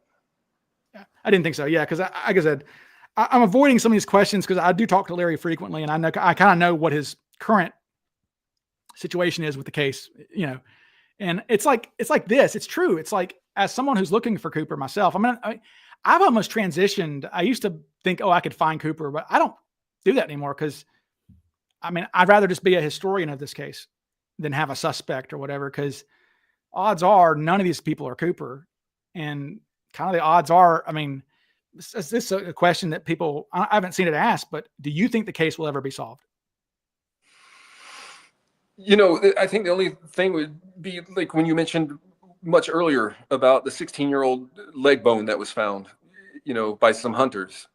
That's the only thing that could, in my mind, solve it. Because if Cooper did live and kept his mouth shut to the point that no one else knows anything about the crime, how would you ever solve that?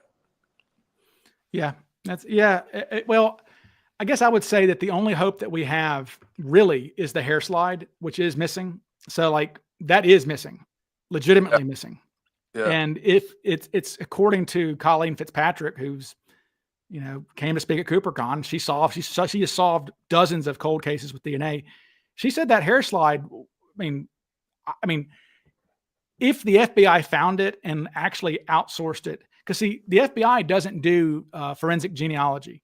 They do 1-to-1 DNA tests. I think I forget, that's called STR or something. But like, what they do, but the FBI has outsourced people like her, the Doe Project is what she runs. If they found the hair slide and they outsourced it to her group, we would have Cooper in days, I think, because they'd plug it into 23andMe and they would find a fourth cousin of Cooper. Sure. And at that point, it's a matter of just going through 300 people, and finding a guy who may have been a paratrooper or something, or a cargo kicker or whatever, that's really, it's interesting that your thought, Larry, I remember your hypothesis was that he was possibly a cargo kicker in the military. But of course, we know now that they had cargo kickers for Air America. And the Air America guys were using 727s. And when Air America did their drops of supplies over Laos and Cambodia secretly, they did it with 15-degree flaps and gears down. That is like bullseye. And I've never seen that in the FBI files, which is interesting. I mean, we had to find that. I'm not sure. Nikki may have found that, or somebody found that in some document about Air America saying it was 15-degree flaps and gear down. I was like, whoa. And for now, one thing, I'll ask you this, redactors, who do you think is doing the redacting? Are these interns? Probably. Okay. Cause there are pages, I wish I could show people, like there are some pages that are nothing but a redaction. Oh, I know. Like the word the is redacted. Even like, what are we redacting? And my thought on that, Larry, maybe you can tell me this. My thought is that, basically that every time they come across something that is CIA adjacent, because you've seen the files, there are CIA stuff. I mean, there's Air America stuff it was in there, that instead of like, they don't want to take any chances. These interns are like, screw that. The entire thing is going away. I don't give a damn. Well, it wouldn't be interns just kind of on their own doing it. They would have somebody supervising the whole thing. They would be trained on how to do it. Yeah. But like an entire page being redacted is, I know. It's like, well, that's a bit much. Page. Yeah. I don't know what that's about. That doesn't make much sense. And so, yeah, the hair slide, James, what we're talking about is they found one of Cooper's hairs on his headrest. Well, hold on. They found a hair on the backrest. Yes, on the backrest. Yeah, a hair. Might not have been Cooper's. I mean, right. We think it's Cooper's because, we've asked stewardesses. We said, how often did you change the headrest? And they said every day. So they were changed every day. And nobody sat in Cooper's seat that day because we know that basically the only passengers on the plane the whole day, the plane started in Washington, D.C., empty, flown by a different crew to Minneapolis, where it picked up the crew. And then they went to, I think, Great Falls, the Missoula, Spokane, Portland, and on to Seattle. And so the 36 passengers, including Cooper, were the only people who were on that plane that day. And I don't think anybody sat in Cooper's seat and then moved. Right. So yeah, you're right. I mean, it's probably his hair. Probably his hair. But it was mounted, though, people were asking, it was mounted on a microscope slide, because they used to do a thing. Hell, I mean, when you first started in law enforcement, it probably still did this. It's verboten now, but hair microscopy. Yeah, they did. Right. I mean, I think the Supreme Court or somebody said you can't do it anymore. It's junk science, they thought. I don't know if you remember of them doing that, but what they used to do is they would, if you find the hair on a crime scene, on the victim or something, they could look at it under a microscope, compare it to the hair of a suspect. So they did this with Cooper. They did, hey, 180, there's another knock against McCoy. They compared McCoy's hair to this hair, no match. Now, maybe junk science, but that hair slide is missing. Larry looked for it, didn't you? Yeah. Right before I retired, actually a week before I retired, I went down into the basement and went through every 1A evidence envelope, and I did find a hair slide. It wasn't the Cooper hair slide. It was a hair slide from a suspect out of Los Angeles. Yeah, LA. Yeah, who I don't know his name. That's maybe one of my biggest frustrations in the FBI files currently is there is a suspect out of LA who is unnamed. And I guess he's still alive because his name is constantly redacted, and I cannot figure out who the hell he is. I can figure out some people without their names being in the files. I can newspapers.com figure it out. But with this guy, I don't know who he was, but he was important enough that they tested his hair. And only 3 people I know of had their hair tested. That'd be McCoy, this guy out of LA who they really liked, and Orville Lyons, who's the guy I mentioned earlier, is this about the hijacking? I mean, they tested his hair. They're like, oh, because like I said, if you were that agent in Seattle, you'd be like, get everything you can from this guy, because why would this guy bring this, say, is this about the hijacking? And then be like, and then what happened to the glass he drank the cocktail with? Well, it was a plastic cup for one thing. and it was thrown in the trash. They recovered 4 of these plastic cups, and they recovered 4 of these plastic cups, and there were fingerprints off of it. You might know this. Have you heard of the Cooper fingerprints? You've actually seen these. The ones that we believe are Cooper's are 11 fingerprints that are partials, all partials. Partials, yeah. Yep, and a palm print is what I understand. I don't know if you remember the palm print, but those came, I believe they came from the cups and magazine pages. So again, was Cooper the only one that ever touched the magazine? Yeah.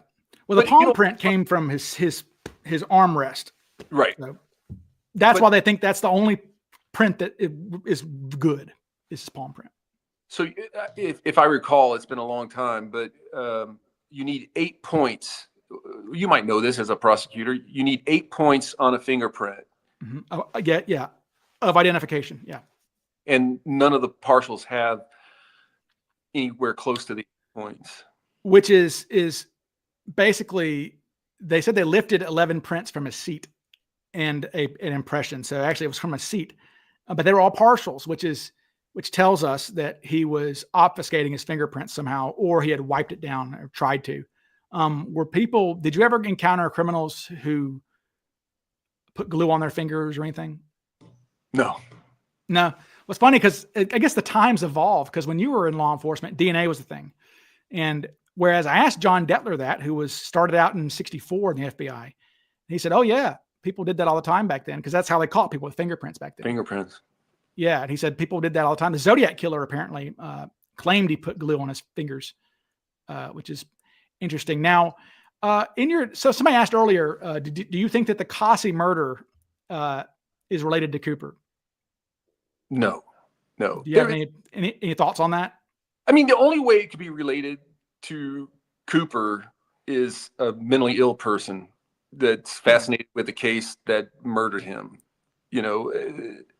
but there would have been no reason. I mean, he wasn't that important to the case. Outside of telling us what parachutes he gave, and he hated the case. He wasn't. He hated being bothered by the media. He wanted nothing to do with the Cooper case. So it's not like he kept inserting himself into the investigation and someone got angry and wanted to off him over this. I tell you what, I am really, really, really interested now because Cooper sleuths like myself, we have to go reread your posts on the Drop Zone, which all of them are. It's funny that the Washington State History Museum has all of your posts in a PDF on their website. So you can go on Washington State History Museum and type in like Larry Carr's name, and you can find a PDF of all of his posts, which is pretty cool. They collected those. So people like myself or Flyjack or some of these other investigators, we have to go try to like read your statements and be like, oh, what did he mean by this? So this is a huge thing that you're saying, that Earl Cossey never said to you that those were his parachutes from his residence that night. Like, right? No. He sold them. He sold them. Okay. It's just that the one that Cooper happened to jump with was one of his old ones that he just got rid of. Right. Okay. Well, that changes a lot. That changes a lot of things, because interesting. Okay. Interesting. All right. Well, does anyone know where Bruce Smith was that night? What is your relationship with Bruce Smith, Larry? I'm fine with the guy. I don't like, all the obviously the anti-FBI stuff. I don't think it's warranted.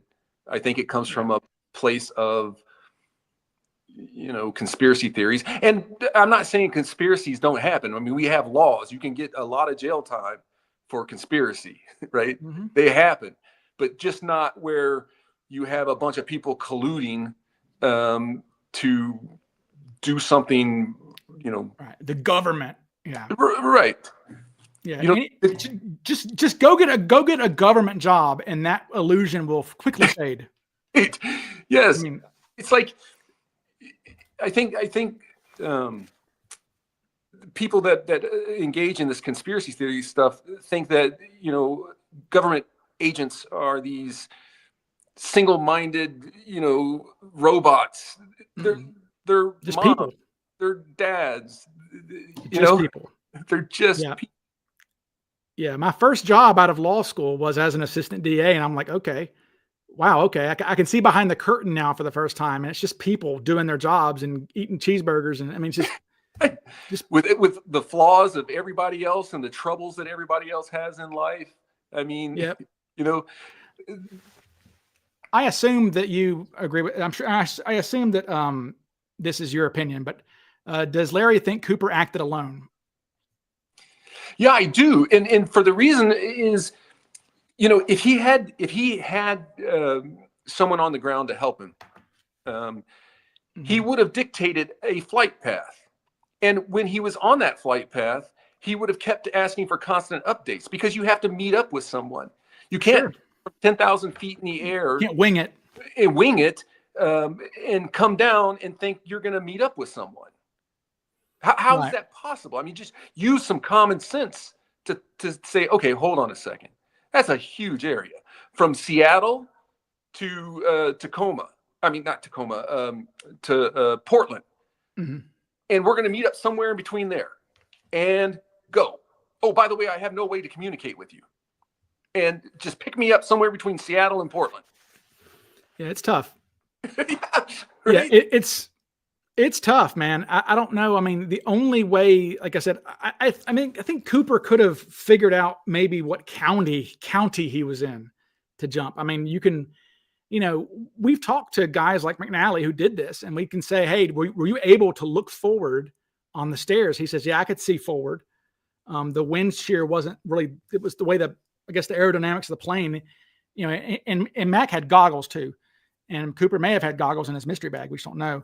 And, from 10,000 feet, you can see the footprint of lights, of city lights. And Portland was a big enough city to have a footprint for sure.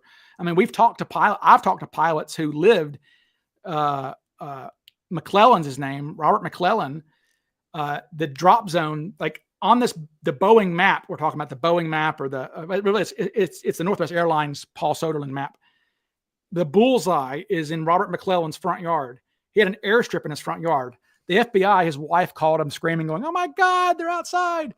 And McClellan is at work in Vancouver. And what's going on? He was an engineer. And he used to fly to Vancouver. He used to fly to Vancouver to skip the traffic, because there was an airfield next to where he worked. He just land and walk to work, and then fly back to his front yard in La Center, which is cool. But he's still around. And I asked him, I said, hey man, let me give you a scenario. Cloud cover at 5,000 feet, cloud cover at 2,500 feet, another cloud cover at 1,500 feet. November, you're at 10,000 feet. When could you start to see the lights of Portland in 1971? He goes, probably around Battleground Orchards. It's like, okay, well, that's interesting to me, because that's right around where Cooper jumped, somewhere in between Battleground and Orchards. It's my opinion. And that was your opinion you came to. That's my opinion. Was that you came to that opinion. And so for me, I'm like, well, maybe Cooper, I mean, we know that McNally said that he told me, he said, I looked down, I did not want to jump in the middle of a city. So I could see city lights, but I didn't want to jump into blackness, because he was like, Mac said, because where Mac jumped was in Indiana, and they were flying to Canada from St. Louis. He said, I didn't want to jump into the Great Lakes, because I'm getting close to the Great Lakes. I don't want to jump into blackness, So he was waiting. He wanted to see city lights. And I also asked McClellan, I said, McClellan, when did you, what city put off enough footprint on V23 as you go down to see lights through a triple cloud cover? He said battlegroundish, a little bit. So like, my thought was that Cooper's looking down saying, okay, well, there's something down there, but I see a big thing coming. That can only be Portland. It's not that many. I mean, there's Portland and Seattle. That's pretty much it. And that, along that line until you get to San Francisco, really. So like, he knew that was Portland. If Cooper could see that far, if he thought about it. And again, I mean, we know the other guys jumped, even the guys who winged it. So McNally was winging it. He's alive. He was winging it. He said that's how he winged it. He said, I didn't want to jump into blackness, because that could be water. So I wanted to see some lights, but I didn't want to see a lot of lights. So, I mean, if you look at orchards or battleground, that kind of fits that. I'm close enough to a city to escape, but not far enough away that I'm going to land in the wilderness, So like, but again, to coordinate with an accomplice would be impossible. Impossible. Right. You may know you're over a little city or a medium-sized city, but you don't know what city. Yeah. You can guess. Yeah. Well, if they took Victor 23, right? If his mind was, number one, why didn't he tell him? I mean, yeah, exactly. No right? Disadvantage. No disadvantage of saying, I want you to fly Victor 23, 10,000 feet, and I want to be updated every 5 minutes as to where we are. Yep. Why would he not do that? Because the getaway is the most important part of the crime. Yeah, it's when you jump, not the. The plane is always going to be on radar, so like it doesn't matter. Right. It's when you jump is the thing you're hiding. So and they thought they could hide it.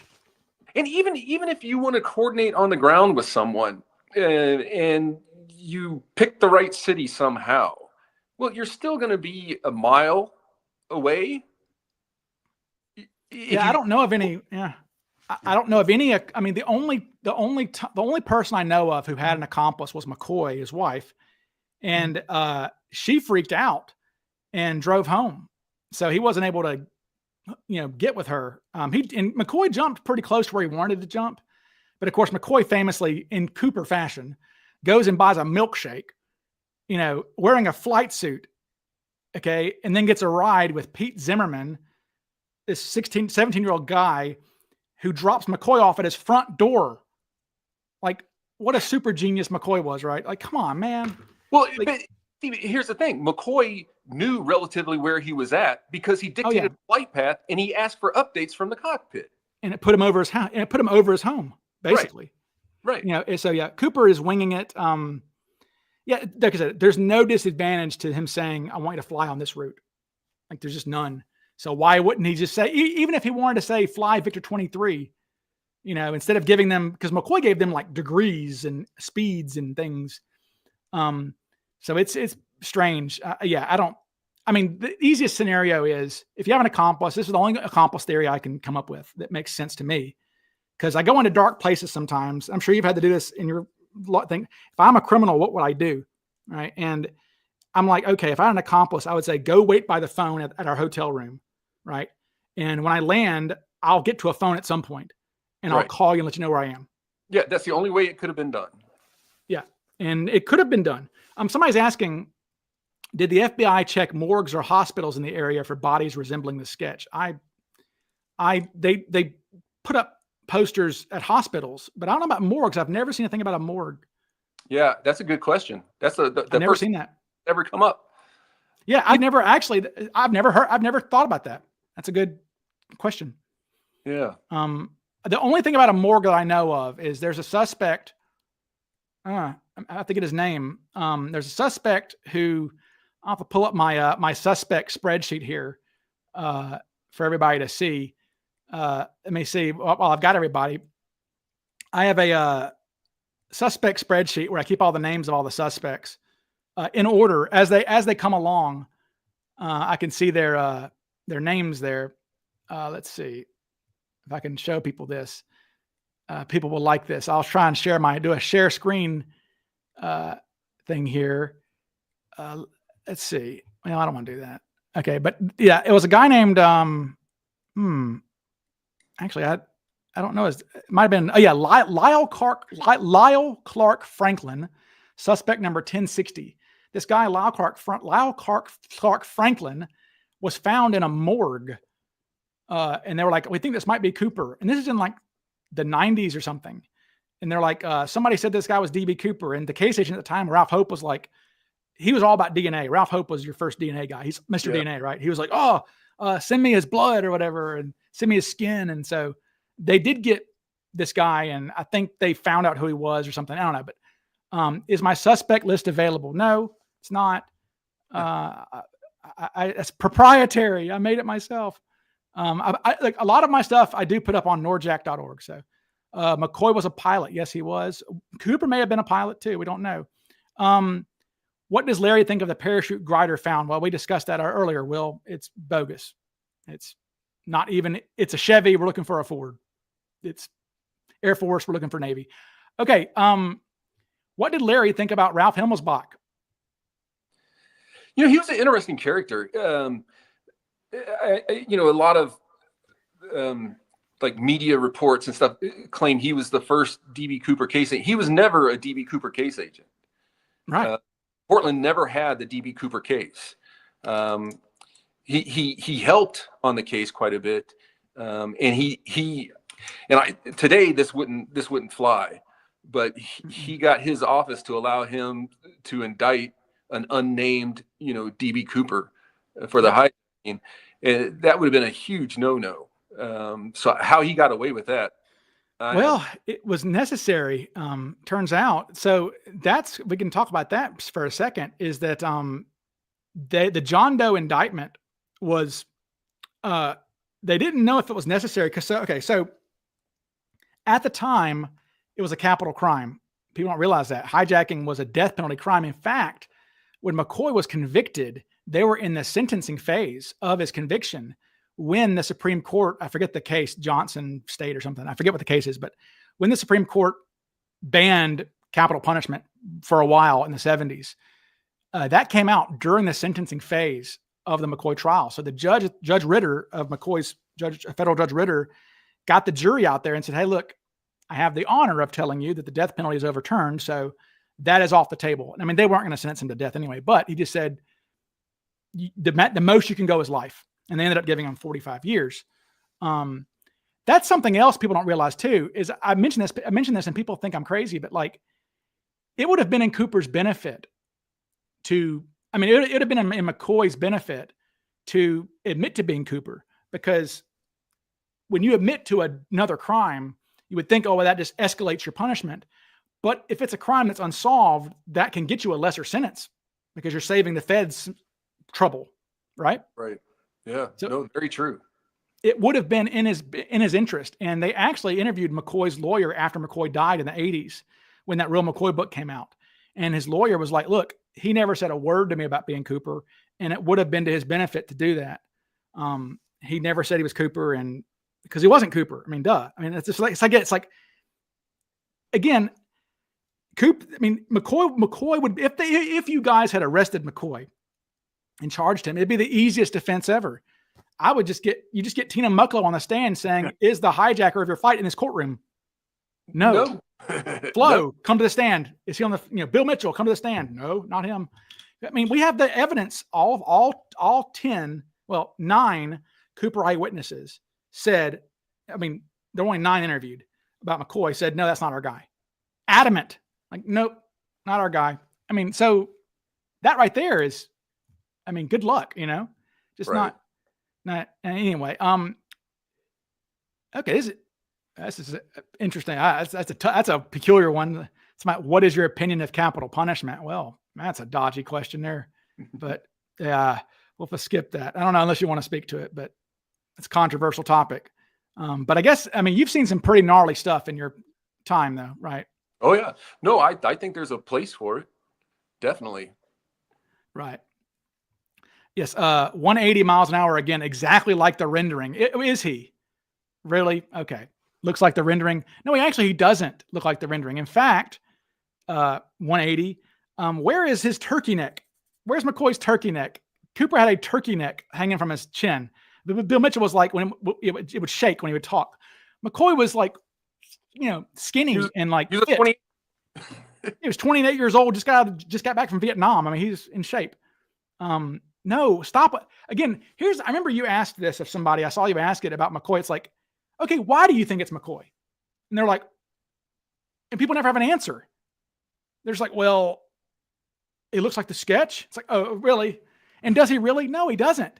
Cooper, the sketch has this little weird nose, little pinched little nose. And McCoy didn't. I mean, that was one of the things the witnesses, 180, said. McCoy had less hair than Cooper did. They said his nose was too big to be Cooper's. And they said he was too young to be Cooper. So like, this is the witnesses looking at his photo. And like, I don't know, it's just dumb. It's like, why Larry, you've probably not seen this, but like this is what McCoy was dressed like. This is an AI rendering. If you put what McCoy was wearing into AI, this is his outfit. Yeah, he was wearing blue bell bottoms, a crazy shirt, yellow tie, bright red jacket, a fake wig, fake mustache, aviator sunglasses, black gloves, like dressed like a clown, right? And so why would you, if you pull off the greatest caper of all time, hell, just do it again the exact same way. Really, why would you need to, so suddenly he pulls off this great caper with a briefcase bomb, keeps the passengers totally calm. He's passing notes quietly. Okay. Nobody knows they're being hijacked. No passengers looking at you. Whereas McCoy, he's like writing notes, screaming, "Get the hell off the plane." He has a pistol and a grenade, a fake grenade at least, but like McCoy made they're very different hijackings. The thing about McCoy, hey, 180, here's what you don't understand. I guarantee you don't understand. Copycat, Rob Hetty. Copycat, Melvin Fisher. Copycat, Heineman. Copycat, Richard LaPointe. Copycat, Martin McNally. McCoy was not the only one. And I think that's the issue, is people think McCoy's the only copycat. So it makes sense. Like, oh, well, it's the same crime, same guy. McCoy was the second. He was the third person to do this crime, actually. And he wasn't the last. Wasn't the first. Speaking of which, what do you think about, this is a question people probably want to know. What do you think about, was Cooper a copycat of Paul Sini 13 days earlier, the failed Canadian? You know, that story of the copycat, or the first guy. No, I don't think so. Really? So you think this took more planning than 13 days? Well, I think that, hijackings were very common back then. So Cooper was a copycat of somebody. Right. I'm sure he didn't just come up with the idea that I'm going to hijack a plane. You see it on the news, literally a couple times every month. Yeah. Yeah. Well, what's interesting is in the FBI files, there's this graphic, and it's like this algorithm they came up with where they're like, we know that there's going to be a hijacking like 2 weeks after a previous hijacking, because people like get some, they get weirdly inspired to go do the same thing. And that was why I'm thinking McCoy. So the FBI back then thought they thought Cooper was a copycat of Sini, because they were like, look, this guy 13 days earlier tries to jump out of a plane with a ransom.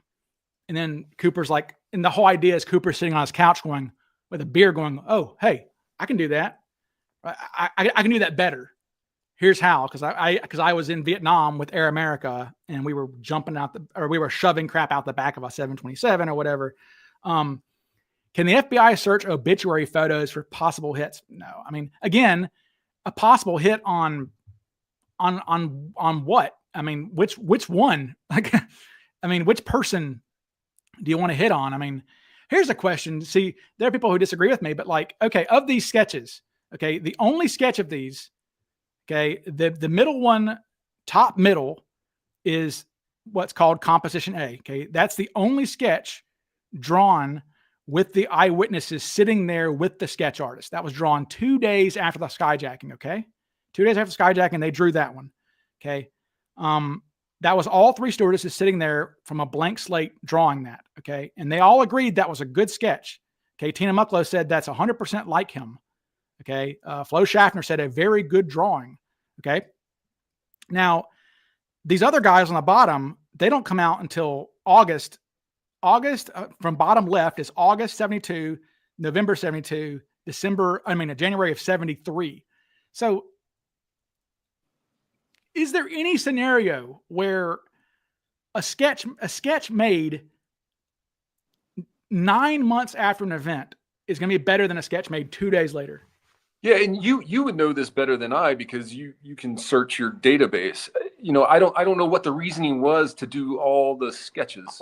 Well, I do actually. So this is and Flyjack, of course, is going to hate me on this, but it's Flyjack, come fight me, bro. I love you, man, but you're wrong on this. You're just wrong. Is that what happened? Was they came across a document, and maybe I'll try to find it. They were mad because the Bing sketch, not the composite A's, these guys here, they, especially in a newspaper. So like on the left side, you can see his forehead wrinkles are washed out. They're not showing up. So in a newspaper, all the details are going to be washed out of that sketch, like wrinkles and things to make him look older. So he looks younger, right? I mean, he's going to look young. So that guy looks like he's in his late 20s, and it's not in color. So there's no swarthiness. Okay. Doesn't look the right age. So people just see that in paper and go, oh, this guy could be late 20s, fair skinned, because it's a black and white in a newspaper. Right. So they said, well, we have the FBI files. They're saying, hey, we need to colorize this. Okay. We need to colorize the sketch. We're tired of getting pasty faced 25-year-olds because they got that a lot. Oh, my neighbor kid got back from Vietnam and he's all kind of weird, And so the sketch, they said we need to colorize it and we need to make him older. So we have these actual files. What's his face? Charlie Farrell, the main case agent from the beginning. Charlie Farrell goes back and looks in the sketch folder, whatever the sketch file folder K or whatever it is. He's looking through there, and he sees a document that says Flo Schaffner thinks the first sketch is terrible. Okay. And he goes, oh shit. And he looks at the date, and the date is like December 6th or something like that. Right. Well, the interview date, though, as you know, on the 302s, there's a like filed date. Then there's at the bottom, there's the like actual interview date. Right. And I think Charlie maybe was having a bad or something. I don't know. But he ended up thinking that she was talking about this guy, but in actuality, she was talking about this guy, which was the very first sketch. Okay. She goes, this sketch sucks, but because the dates were kind of weird. So she says her comment is on November 25th. Okay. This guy is not made until November 27th. Okay. So clearly she's talking about this guy, but the case agents thought it was this guy she was talking about, which he's not. And so that's why they said, we have to overhaul the sketch completely and make him look like, this guy here, the hoodlum, So, but that's why they did that. So, let's see. We're gonna, we're past 2 hours now. I've kept you too long, Larry. I'm sorry. Didn't McCoy shoot JFK too? I know. Are you a lone gunman guy for JFK? Are you a lone gunman? Okay. Yes. Okay. Yeah, I think I am too. People hate me. I know I am in the vast minority on that these days. I think like 80% of people think it was multiple shooters, but I think people don't like to acknowledge that maybe like someone so puny is so powerful they can upend history like that. Well, maybe Trump will release the JFK files and everyone can read it for themselves, just like they can now on the Cooper case. Well, but that's what the government wants you to think, right? Yeah, they've been photoshopping these. They've been photoshopping these like mad for 50 years. One last question: do you think that the comic book has any connection to the case, the name Dan Cooper?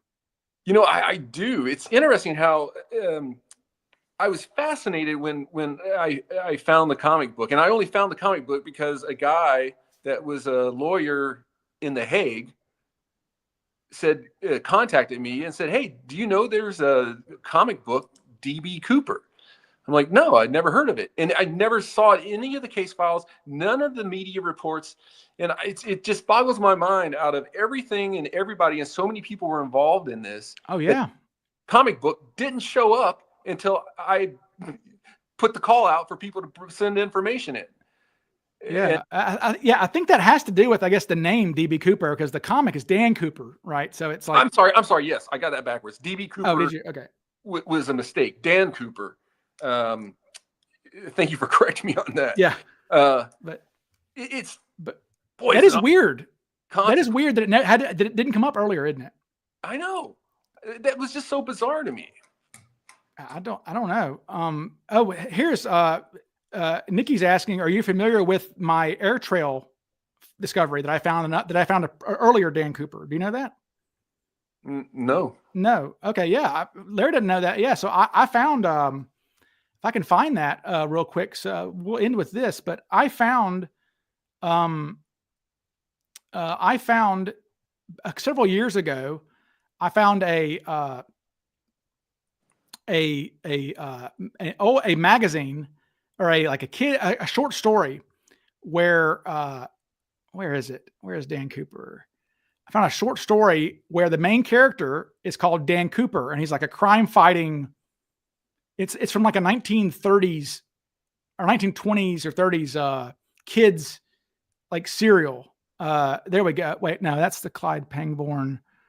Where do I not have that? Come on, man. I'm sorry, folks. I thought I had the friggin' Air Trails thing there. I know where I can find that real quick.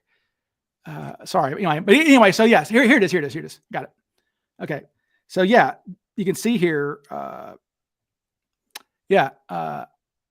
This is like Dan Cooper fighting crime. Men usually walked away from crack ups like that, but Dan made sure that these men didn't, And so the thing about this thing is that the name Dan Cooper is used as a literary device. So throughout the book, that might be the only time it's ever Dan, because throughout this little like short story, it was in a kid's magazine called Air Trails, or a young adult thing. Dan Cooper. So it says Dan Cooper did this. I looked it up. In this short story, Dan Cooper as a name, it's like 87 times. Dan Cooper smiled. Dan Cooper, Dan Cooper, Dan Cooper, Dan Cooper.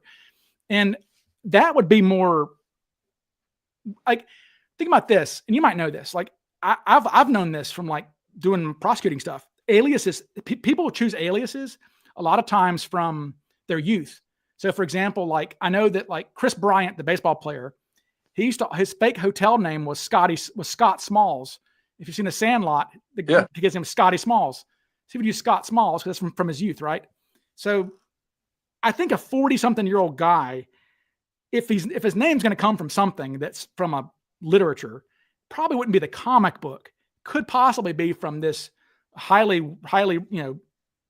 read thing from back then. I don't know, but that is bizarre. I hadn't thought about that, Larry. That in all the time,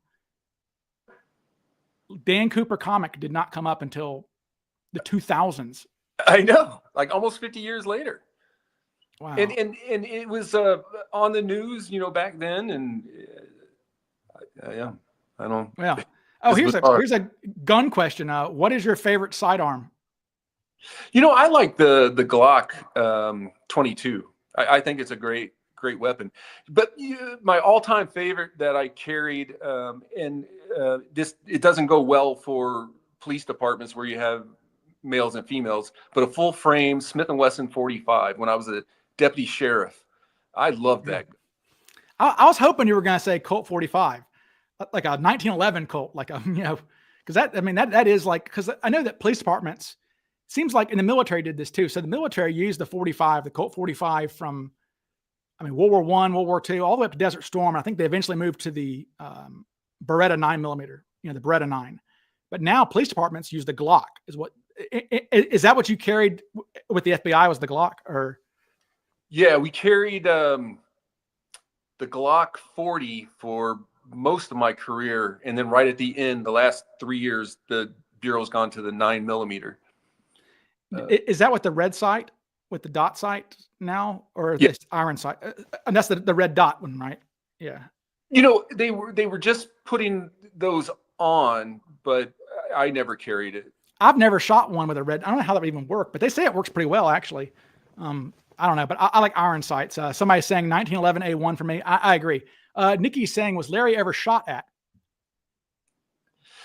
I was involved in a couple of situations, but never, at my body. I was on calls where shots were fired and people were unfortunately shot. They deserved it, but. Right. Oh, here's one that I haven't asked you. Because I'm gonna let you go soon. But what's your 9/11 story? Where were you on 9/11? So I was with the Florida Department of Law Enforcement. I had just got off the governor's detail and was working out of the Orlando office. I was driving to work, listening to Howard Stern. And as I'm driving to work, I'm like, oh, a plane just hit the towers. That's got to be horrible. And then, it started building fast and it's a terrorist attack. And by the time I got to the office, everything was spun up and it was crazy. Did you have special duties that day? Did they make you go? do something? No. I mean, we're in Orlando. Yeah. We locked down the office. Everybody was called in and on alert because no one knew what was going to happen next. Oh, I see. Packer is John Limbach saying, do you have a favorite Jeb Bush story? I really like Jeb Bush. Here's a good story. So one night I was working at so you did 2 weeks at the governor's mansion, day shift, 2 weeks at the governor's mansion, night shift, and a month on the governor. And so I had rotated into a night shift. And I'm just sitting there. It's probably, I think, a little after midnight. And, we had infrared cameras all over the grounds. And I see this guy walking along the front gate of the governor's mansion. And he stops at the main walk-through gate, just a, walk-through gate. And he's looking at the mansion. And a lot of people did that, not at 1 or 2 in the morning. And then he kind of starts looking around like this. I'm like, no, you're not. And sure enough, he jumps the gate. And so I could see on the sensors where he's walking. And he's walking around to the back of the governor's mansion. So I grab the MP5 and I run out. And I'm by myself. I run out and I sneak up on him. He's looking. So the governor had his meetings, and they call it the Florida room. It's an atrium room, all glass, off the back of the governor's mansion. And he's looking in, right, seeing what he can see. He doesn't know it's the governor's mansion. And I come right up on him, and I'm like, get on the ground. And he freaks out. He passes out on the ground. So now I call 911 to get the Tallahassee Police Department.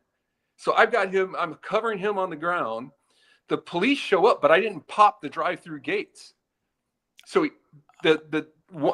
luckily there were some athletic police officers. They climbed over the gate, ran around, met me in the back. And I don't know if he was breathing. He wasn't breathing right. Something was wrong with him. So I ran into the office to get the med kit while the Tallahassee Police Department dealt with it. And then as I'm getting the med kit, the governor calls down, in the middle of the night. He's woken up with all of this, it's like, what's going on? I'm like, some guy was trying to get into the house and he's not breathing. I can't talk to you right now, Governor. Go back to bed. Everything's fine. Right. So then apparently the governor told George W. about this. And so we're on the campaign trail with his brother, George W., and I'm on the plane, and I'm just sitting there minding my own business, and a hand comes up and pats me on the shoulder and says, I heard you're taking good care of my little brother. Oh, oh, yes, sir. Yes, sir. Taking good. Well, good. Keep it up. So. That's awesome. Yeah. And he was the president then, right? Or was this before he was president? I think he was on the campaign trail. Okay, so he was governor of Texas. Okay, this is 2000 or yeah. Okay, wow. So I was going to ask if you met. Did you meet Senior ever? I did. Yeah. So we would take him up to Kennebunkport for 2 weeks, and so I've got great pictures of me, George W., Jeb, and Senior. No way. At the golf course, yeah, and they all signed it. Wow, it's somebody's asking, is Jeb really low energy? That's what Trump called him. Remember, low energy Jeb? He's very, very direct, right? Mm-hmm. Very, very direct. He just tells you exactly what's on his mind. But he was a hard worker, man. We would take him to the governor's office around 7:30 every day. We would work through the day, and then most nights we would get on the plane, at 3-4 o'clock in the afternoon and fly to Miami for an event and get back to the governor's mansion, 11:30, 12 o'clock, and then he would sit up in his room and answer emails. He was the email governor. He put his email out to, everybody. So any citizen could email the governor and he would literally email them back. Well, that's actually commendable. I mean, I like that. Yes. Jen, you're so yes, we know that W was president on 9/11. This isn't, we've transitioned from 9/11 stories. We're talking about before 9/11, pre 9/11, which was definitely a different time. That's for sure. I mean, I try to, it's because this is a joke. People are saying, please clap at DB Cooper Sleuth. That's I remember the clip of Jeb saying, please clap. It's like, this, I think that was the low energy Jab. There was like little Marco and low energy Jeb. Well, he was, again, I liked him. I really liked him. I had a good relationship with him, and hard worker. But he was a little. His personality was like subdued and focused. That's what I'm saying. Not like focused. Focused. He wasn't like W. He wasn't the guy to go have the beer with. That'd be W. Right. Yeah. Or even Senior, maybe. I don't know. Senior was, Senior. Speaking of jumping out of planes, right? I remember he skydived on his 95th birthday or something. I remember something like that. Maybe his 90th birthday. Here's a funny story. So we again up in Kennebunkport, we're going golfing. We get to the golf course, and Senior had put sunscreen on, but he didn't rub it in, so he had like white splotches all over his face. And he gets out of the truck, and his wife gets out on the other side, and she goes up and starts, I can't take you anywhere. Just rub it in. They're just like any other, married couple. Barbara. I bet she was sweet. She was very nice. Yeah. Yeah. That's awesome. And now Jeb's wife is now is their son is Prescott Bush, is that right? I'm thinking George P. Bush is this, and he's I forgot what office he ran for. He was the land commissioner or something in Texas. Here's an interesting story. Not to keep everybody holding. No, everybody's still watching. We haven't lost a viewer, so continue. Okay. So after 9/11, so George P. was in Austin in law school at that point in time. And so I got picked to go be George P.'s bodyguard for 2 weeks after 9/11. So I loaded up an MP5 and got on an airplane. Oh, here's a funny thing. So, I've got my bag of guns, handgun, MP5, magazines, ammo, right? And I get randomly picked in security to go through my bag. No. I'm like, I did all the procedures to fly armed. Why did you pick me? I've done everything. Yeah. So he starts zipping through and opens it up, and he's looking at a machine gun and clips magazines. Oh, no. And I said, I'm flying armed, right? I turned in all Look this at me. stuff. Do I look like a... But I am. Imagine what he was thinking when he unzipped the case. And he had no idea what he was about to see, did he? No. Right. Oh my gosh. Anyway, I spent 2 weeks at the University of Texas driving George P. around. So. Yes. They called him Prescott. They're asking if your MP5 was suppressed. No. No, I wouldn't think so. Speaking of non-suppressed things, Rob Hetty. So Rob Hetty was our copycat who had just got back from Vietnam. He ended up as an accountant, and I think he's still an accountant. He's like in his 70s. He only served like 4 years, but Rob Hetty got back from Vietnam. He didn't even like buy a ticket. He just ran onto a plane that was jumped a gate at the Reno airport, ran on board as they were coming off. Jim Brown, I think it was Jim Brown, the football player, had just come off the plane, and Hetty goes right past him, running right past him. He was in the papers like, this guy went running, but Hetty ran on there. AI gave me this for Hetty, but he was wearing a mask like a lynch mob guy, wearing a fishing vest over his army fatigues, and he had a 357 Magnum. Okay, and he fired it in the plane. It's like, whoa! Like, I mean, people who don't know guns, like you shot. I mean, like that would be deafening. So when I was an air marshal, and I don't know what firearm they used, but they had SIG. I forgot the number, but it was a semi-automatic 357 SIG. Oh yeah! Wow. That's what the air marshal carry. I'm like, this is a heavy load to be shooting on a plane. Yeah, you don't need. I mean, you don't need more than that. I mean, you don't need 357. Somebody saying, what are you doing now these days? Are you just retired or what? Yeah. My wife was in real estate investing, that was what she did while I was working. So we have Okay.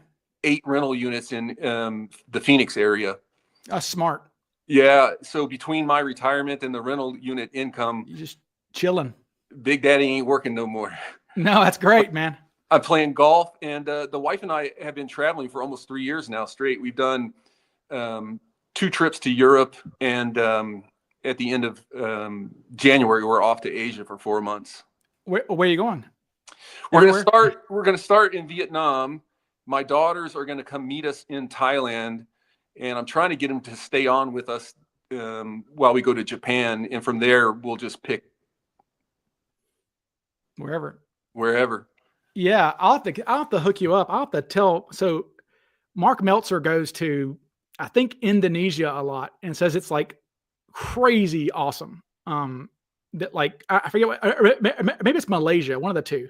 That's like really awesome.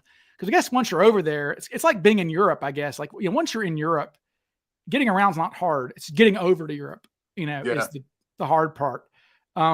Let's see. People are saying that somebody's saying, when I was an air marshal, when I was personal security for the Bushes, when I was heading in on 9/11, when I investigated Cooper, said, you need a biopic.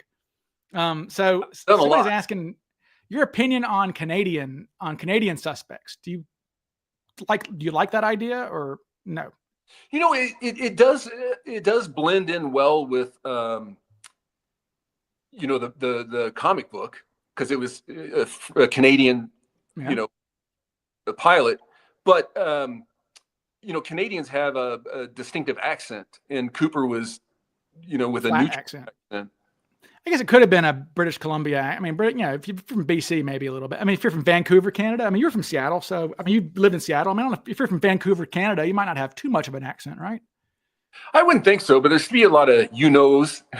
Oh, right. Maybe. Well, I guess so I guess the thing about Cooper being Canadian, for people who are wondering, is he put a qualifier on the money. He either said U.S. currency or American currency.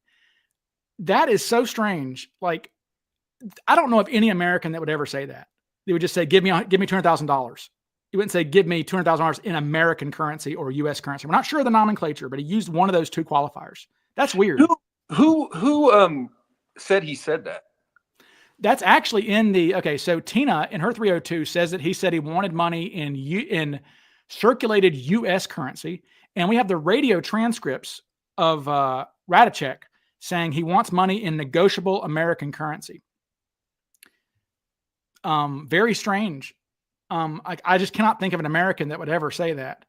And also think about this. If you're Canadian, the FBI, I mean, you can get, let me ask you this. So, okay. If you thought there was a bank robbery suspect who had gone over to Vancouver, Canada, who was a Canadian, who'd come down to rob a bank in Seattle, would it be difficult for you to be given temporary jurisdiction to come into Canada to investigate, or would you have to deal with the Mounties? Yeah, we would liaison with the Mounties.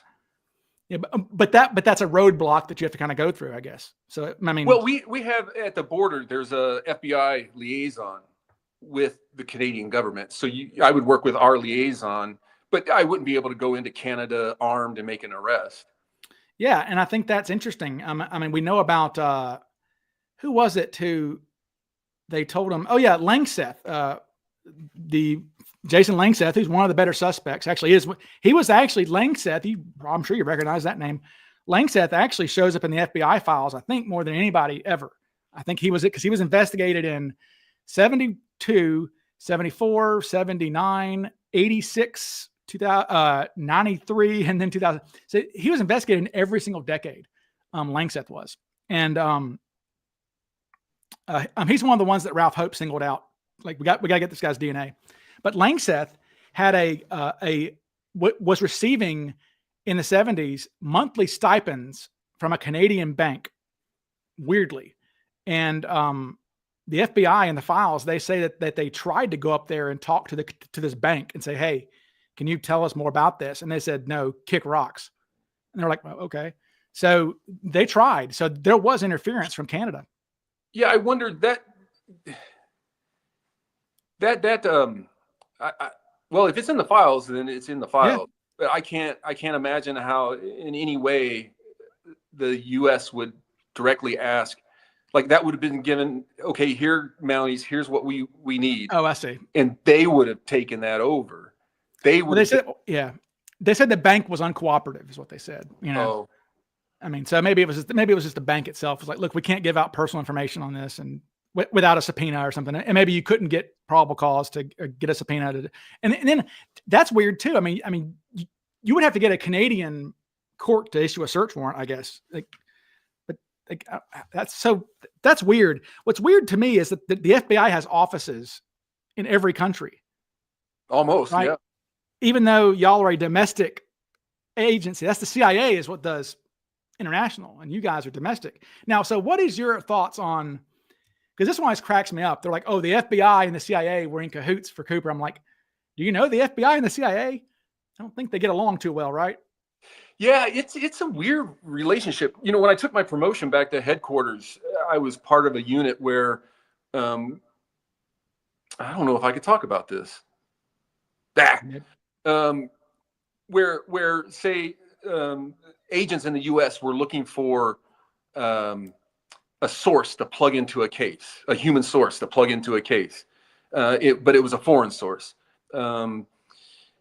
My unit back in headquarters would work with the CIA, who would work with the local government, where we would give them a checklist. This is the person we're looking for. Hand that to the CIA, and the CIA would hand that to the local government, their contacts, to see if they had a known source that met this criteria. And if they did, then we would go over with the CIA's permission, interview the source. If it worked out, bring them to the United States, plug them into the case. That was my unit back there. And I was always running into issues with the CIA just because they own the foreign base source. Yeah, the base. Yeah, you're right. And so if they don't want you to touch anybody or work with anybody, then you can't. And so there are yeah, they say FBI has International Counterintelligence Division, so FBI CI, I guess is what they. But that's weird though. That like I could see that. Like it's weird. Like we talk about interpersonal politics. It's like this weird rivalry with the CIA. And it's like why are they even acting like this? Right? I'm sure you dealt with it. I always went. I ran into in Romania. I ran into a situation where something had happened before, dealing with some FBI folks, and because that went bad, you're not getting shit. You know, it's like, really? Okay, well, I came a long way. Yeah, right. That's crazy. Did the FBI or the CIA set up Nixon for Watergate? No, that's just his own hubris, I guess. Yeah. What's funny about that is like, why did he even do that? Have you folks ever seen a 1972 electoral map? He won every single state in the country except one.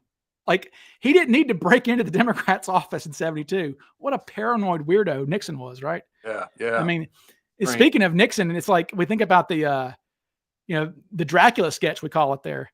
Looks like looks a little Nixonish with the hair. Of course, on the right there, folks, is the Kaiser Soze sketch from The Usual Suspects, which looks just like the Unsolved Mysteries sketch that Flo Schaffner drew in the 80s. I think that's so funny. It's like it's a coincidence, but it's there. Did you and one more thing, people will find this funny that I'll try to find this for everybody. We're talking about Himmellbach earlier. Ralph, I know what it is. Media. It's in the media.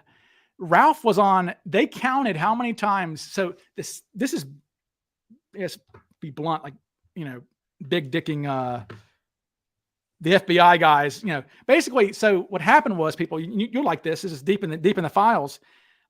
This is during the Jack Kofelt grift, which was the very first Cooper grift, where people were like, I have a suspect, I can peddle them to the news and make money off this, right? Jack Kofelt had died, and he claimed he was Cooper. He had some friends who went to the media. They went to 60 Minutes and said, "Hey, we found Cooper, and the FBI knows it was Jack Kofelt, yada yada yada." And they somehow interview Ralph Himmellbach first. This is in 78 or 79. They interview Ralph Himmellbach first. Then they go interview remember, people, Himmellbach was in the Portland office. That's not the office of origin for the Cooper case. Norjack is a Seattle case.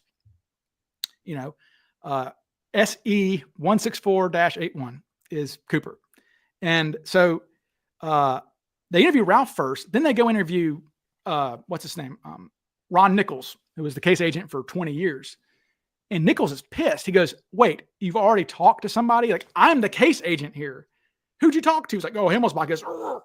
So we have this like file where I can just see Nichols at his desk going, he's like screaming at the director of the FBI saying, you should just reassign this case to Portland. If Himmellbach thinks he's going to be the case agent, well, then by God, let him be the case agent. And he included in that, he was like, this is how many times Himmellbach was on the, he made this called Speech Matters. And he like, this is literally like, this is the case agent bitching to the director of the FBI about all the Himmellbach cases. So he's like, yeah, on the 5th anniversary, Himmellbach talked to 1, 2, 3, 4, 5, 6, 7, 8, 9, 12 papers, was interviewed by 4 TV stations and 16 radio stations in one day. He's like, shut this man up, or give him the case. And, and I guarantee you, Ron Nichols didn't fire that off to the director. That probably was the SAC at the time of the Seattle office said, hey, listen, we got to stop this. I want all this information. And then Ron would have been the one to type it all up. But it wouldn't have gone forward without the approval of the SAC. I see. SAC was like, he was told to do this. I see. So, so like a special agent can't just send a memo to the director of the FBI. No. Okay. It has to go through the proper channels. That goes through at least an ASAC, but probably the SAC, right? Something like that would definitely go through the SAC. Oh, I have to go to the SAC. Okay. Not even the ASAC even. No. Okay. Yeah. I mean, how many ASACs are there in an office like Seattle? When I left, and I don't know now, but when I left, there were 3 ASACs in Seattle. So the hierarchy of field offices, the SAC, think of it as the chief of police, right? Okay. And then the ASACs, assistant special agent in charge, they're like your captains. Sure. And then the special agent supervisor are like lieutenants. I see. And then you have just your agents, but then agents get assigned coordinator positions. Like I was the bank robbery coordinator. So I ran the bank robbery task force. That would be like your sergeants. Right. And so, okay, I see. So yeah, it's a hierarchy like everything else. It's everything goes. Now, when we're just shooting the shit here, bank robbery, I came across an article where you were talking about bank robbers. Basically, you were teaching people to greet potential bank robbers. Oh yeah. Safe catch. Explain that. So, there was a big problem with bank robberies, and why. So we didn't have, earlier I talked about, we had 320 bank robberies. For several years in a row, we had over 300, but the highest was 320. And it's not 320 bank robbers robbing 320 times. It's 10 to 15 robbing 20 times before they're caught. Is this the whole state or just the county or the city? Most of it happened in the King, Pierce, Snohomish County, which is Seattle, Tacoma, and Everett, that area. But that number did include the whole state. Okay. That's a lot. Oh my God. Yeah. So when I started looking, like, why are these guys getting so many robberies? What I found was the camera position. So a bank robber, a bank can spend, $100,000 on a surveillance system, but they put the cameras way up high, pointed down.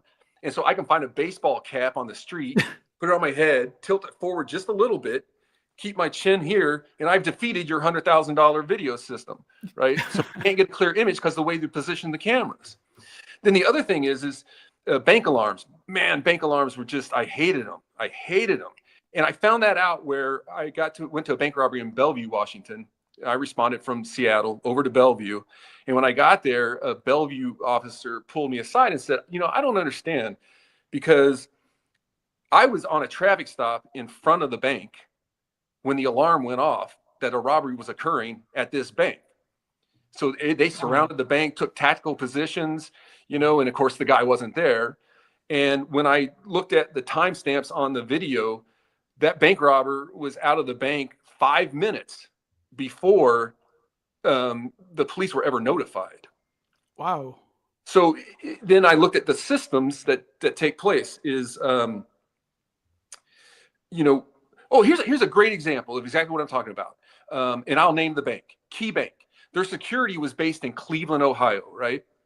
So a bank in West Seattle gets robbed. They activate the alarm after the guy leaves the bank, but they activate the alarm. The alarm signal goes to the monitoring station in Cleveland, Ohio. Cleveland, Ohio calls the Key Bank to make sure that it was robbed and it wasn't an accident. Then the guy in Cleveland gets all the information about the bank robbery, and then he calls the Seattle police, but he can't call 911 from Cleveland. Right. Cleveland PD. He's got to call the non-emergency line. And I got this videotape and I put it in my or the audio of it, where he's calling in, I'm so-and-so from Key Bank Security. We've had a robbery at the address. And the guys on the Seattle guys are like, you're calling the wrong number. You got to call 911. He says, well, I'm in Cleveland. He goes, it was 13 minutes on that bank robbery before the police were ever notified that there was a bank robbery. Jeez. And then I looked at what bank procedures on bank robberies are. The teller that was robbed, she immediately gets put into a room by herself, and they hand her a packet of paper to start filling out the paperwork. Then the manager, if the alarm wasn't pressed, calls 911. Well, she doesn't have any information. The person with the information is sequestered in a room, right? So the operator at the police department is trying to get all the information to dispatch it out to the responding units. But you can't get any information because the person with the information, is sealed away. So I took all this stuff and thought, what about if we change the procedures to this?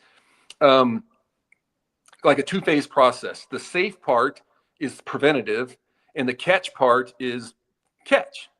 Help us catch the bank robber. Right. One bank robber, one bank robbery, right? So the safe catch part was just where I was encouraging, in each letter is a step. It's been a long time since I've gone over it, so forgive me if I get it wrong. But basically the S was scan your environment, right?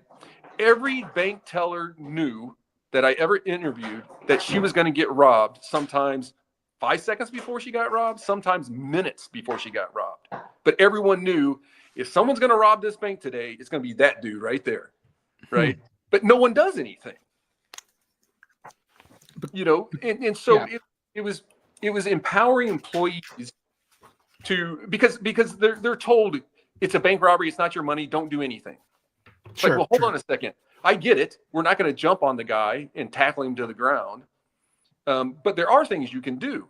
You can greet them with customer service, because the thing that a bank robber wants, and I did many interviews with lots of bank robbers, they want to be anonymous, right? When they come into the bank, they're posing as a customer. They're not a bank robber. The only time they become a bank robber is when we get one-on-one with the teller. So if we can do something to stop him from getting to the teller to become a bank robber, he'll stay in that customer role. And so it was scan your environment. If you see something suspicious, notify a contact that's been pre-approved to do a greeting. So when they're standing in line, I train the bank employees to walk up to this person who is a customer. He's not a bank robber. He's just a sketchy dude. And go, hey, welcome to the bank. My name is so-and-so. I'm the manager here. I don't recognize you as one of my customers. Are you here to open an account with us today? And they go, oh, no. He goes, well, why don't I show you some of our bank products, and I'll take care of cashing your check over at my desk. All I need is ID from you. And then they were to immediately walk away, because you didn't want them to hand the bank robbery note to the employee. Sure. Right? You want to suppress them in the role of a customer, not allow them to become a bank robber. And the idea is he's going to say, oh, I left my ID in the car. I'll be right back. And you're never going to see him again. So that was the whole safe concept. And did that work at all? I mean, well, I guess it's hard to say, because no, I would get reports all the time. Another strategy was if no one, say it's 10 seconds, he's walking up to your teller, right? Your teller window, and you think he's a sketchy dude. You say, Oh, I'll be right with you, sir. I've got to go to the back to see my manager, and walk away. Mm-hmm. Right. That's another way to prevent him from becoming the bank robber. He can't pass you the note. He's not going to scream. Takeovers are very rare. He's not going to scream, "This is a robbery. Everyone on the ground." Right. And the longer he stands there without a teller in front of him, he's going to panic and think that she's gone to go. He's just going to rob another bank. Right. Right. Because he has the guilty conscience. He knows that. He knows he's a bank robber. Right. They don't. Yeah. So he's pretending to be a customer. So there's a big difference. And I got this from studying the Israelis, how they do their security. Profiling. Yeah. And it's like, well, the problem with American security is you're looking for a gun. We're looking for terrorists. It's a completely different dynamic. Right. Right. Well, we don't want to offend anybody. Right. So it's like, I see. But what they found out and what they did studies on is the interesting differences in stress. So if I know I'm a bank robber and I'm in the bank, I'm stressed as a bank robber, but I'm paranoid a customer. So I have to suppress my stress, which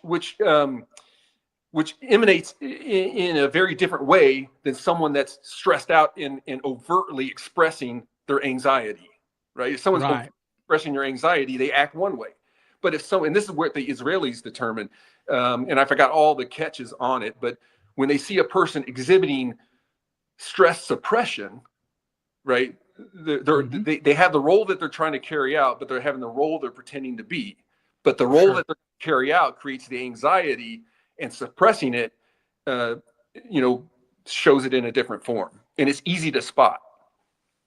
And then the catch thing was redoing the response from the tellers. So instead of pressing your alarm, go ahead and press your alarm. But as soon as the guy walks away from you, call 911. And you, the person with all the information, talks to the robber while you're waving to your fellow workers. Hey, we were just robbed. Go lock the door, and then implement all your procedures. But the victim teller is the one giving the information to the police in real time. Sure. And she just saw the guy and her recall is instant.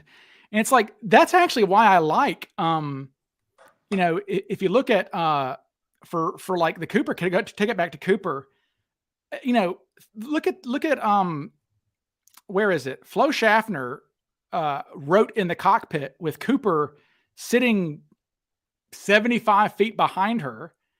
Hard to read, but it says he's got black hair, wearing black raincoat. He is in his 50s, black suit, around 175, 6'1". Like, that is written. This is Flo Schaffner's handwriting while Cooper is sitting 75 feet away, right after she left the guy's presence. And so that's pretty strong. And like her 302, people bitch about 302s. Well, like, yeah, but like when Flo says Latin descent, okay, that's in her 302. She goes, he appeared to be of Latin descent. That is 15 minutes after she left the guy's presence. Yeah. Okay, it's like, that matters. And also, people get mad at me, but like in writing the book, when I'm writing a narrative, or people can hear my current series that I'm doing, where I'm kind of doing a narrative of the hijacking, I have to decide what to believe, what to write, what not to write, what to leave out, what to trust. And when I have sources that conflict, even from the same person, because I mean, look, we've got Flo Schaffner saying things in the 2000s, or Tina saying things in the 2000s that aren't what she said, 10 minutes after getting off the plane. And it's like, I'm going to go with what she said 10 minutes after and 50 years later. Yeah. 100%. I mean, I'm sorry. And like, even if they tell me this directly, if it contradicts something that they said, it's like Bill Mitchell, for example. I tell this story frequently. Bill, I remember I was on stage talking about the mystery bag, something that's never discussed. Cooper's mystery bag. So we talk about Cooper jumping unprepared, but like, he had a bag that was about the same width as the briefcase, that was about 4 inches tall, they said. So, I mean, it was something in there. So it could have been boots, could have been goggles, gloves, whatever. Something was in there that wasn't used during the hijacking, but was only to be used because nobody saw him take anything out. So it was only to be used for his escape or his jump, whatever was in there. So he had something. Bill, I was at CooperCon talking about the mystery bag. I was on stage. I said, only 3 people saw the mystery bag: Tina Mucklow, Nancy House, and Bill. And I said, Bill. I looked at Bill, and Bill's in the audience going, like, no. And he comes up to me after I'm off the stage. He goes, Ryan, I never saw a bag. I was like, well, it's total nerd. I was like, please God, don't do this, Ryan. But I was like, well, actually, so I was like, well, actually, I pull up my phone, like, well, here's my website, here's your 302. You said had a brown paper bag with him. He was like, oh, wow. So like, even he was like, the best thing about Bill is when people are like, hey, could you look at this photo? He goes, look, do you remember the face of a substitute teacher that you had in 5th grade? You're right. That's a good way to put it. He's like, no. He's like, you may have, I don't know if you've ever seen this. So Bill told me something for the first time I never knew about recently. He said that he drew, like days after the hijacking, he drew a side profile sketch of Cooper and he gave it to the FBI. I said, did you ever get it back? He goes, no. And I've never seen that in the files yet. It might be coming up, but I mean, have you ever seen a side profile drawing by anybody? No. Yeah.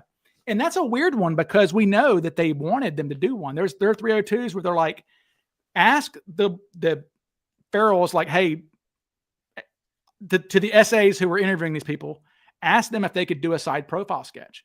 And Tina Mucklow said yes, because Tina was sitting next to him. In fact, Tina said she never really saw him head on. She said, I only really saw him from the side because he was like whispering to me. And Bill said, hell yeah, I could draw one. And they never drew one.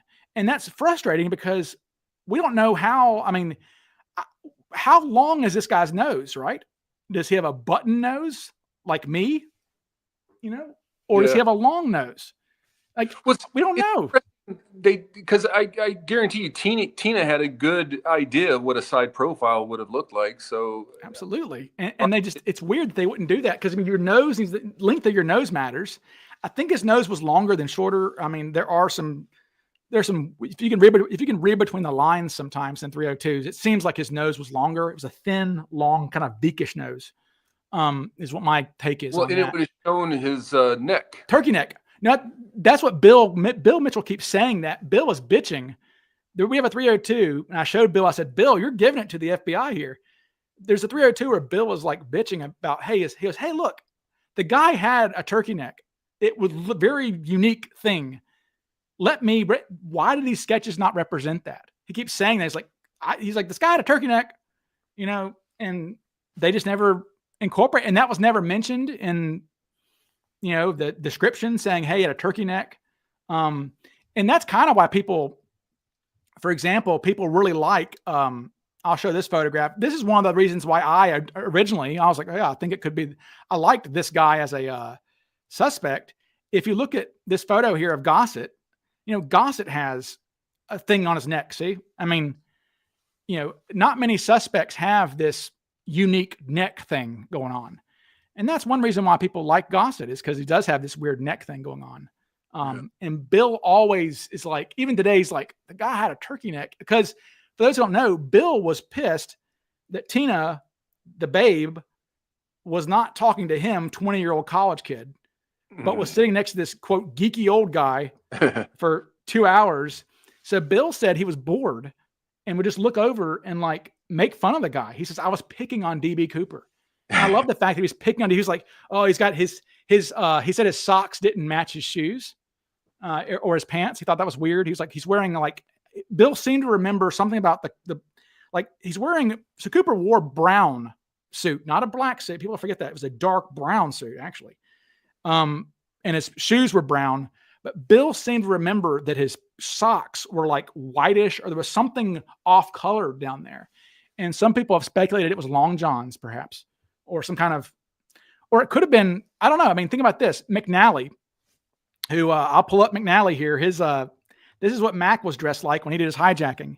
And you're talking about people who want to blend in. I asked Mac, I said, why did you wear a business suit? Because I wanted to look like everybody else, is what he said, which is right. Why Cooper wore a suit. And what's interesting about Mac is Mac was wearing, under that suit, was wearing blue jeans and a polo shirt. And when he sent the stewardess to the front, he took all that off and threw it out the back. And he said, because when I landed, he said, I didn't want to land looking like the description of the hijacker. So he wore a wig. It was actually an expensive wig. And I tell the story all the time. His his plane got rammed by a drunk in a Cadillac, famously. Crazy. Crazy.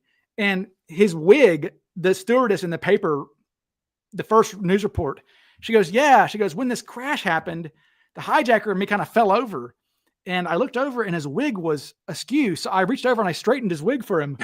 And you tell Mac that story. Mac goes, nobody touched me that night. And I'm like, well, I think she did.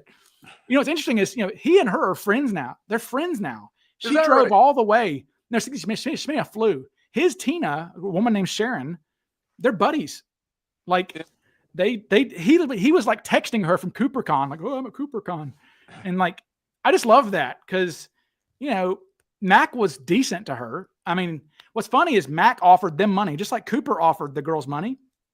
So Tina says, hey, there's a lot of money in that bag. Can I have some? Just making a joke. Right. Cooper goes, sure. And he hands her a bundle and she goes, oh God. She goes, well, sir, we're not allowed to accept tips on the airline, and hands it back to him. Then we've had this discussion recently in the Cooper vortex in the world about the money thing.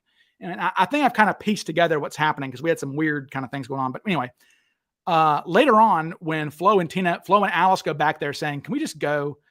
And, Cooper's on the phone talking about things, and Flo and Alice are like, can we just go? Why do you need us? You got Tina, whatever. And he goes, yeah, you girls can go, whatever. He goes, whatever you girls want to do, go ahead. And as they're leaving, he goes, hey, wait. And he pulls out so he paid with his $1 drink like a jerk with a $20 bill. And so like, that's paying for a $5 drink with a $100 bill now. And Flo's like, look, he was the first customer that she served. She goes, I have to go finish my rounds and bring your change back. He goes, that's fine. So she brings $19. As Flo and Alice are leaving, he goes, hey, wait. And he pulls out the $19 and offers it to like Flo. And Flo's like, hey, we can't take gratuities. Sorry. And as they turn to leave, Flo just hustles off the plane. And apparently Cooper goes, hey, wait. He felt bad or something. He goes, wait. And he holds out 2 packets of $2,000 a piece. To only Alice sees this apparently, because Alice was kind of still on the plane. He goes, here, I don't want these, take them. And she again goes, no, sorry. Well, Mac offered $2,000 to his stewardesses and they took it. But they thought they were thinking that it would have fingerprints on them. Yeah. So it was smart. And I don't know if it did or not, but McNally's story is that he didn't like the FBI, of course, because they were hunting him.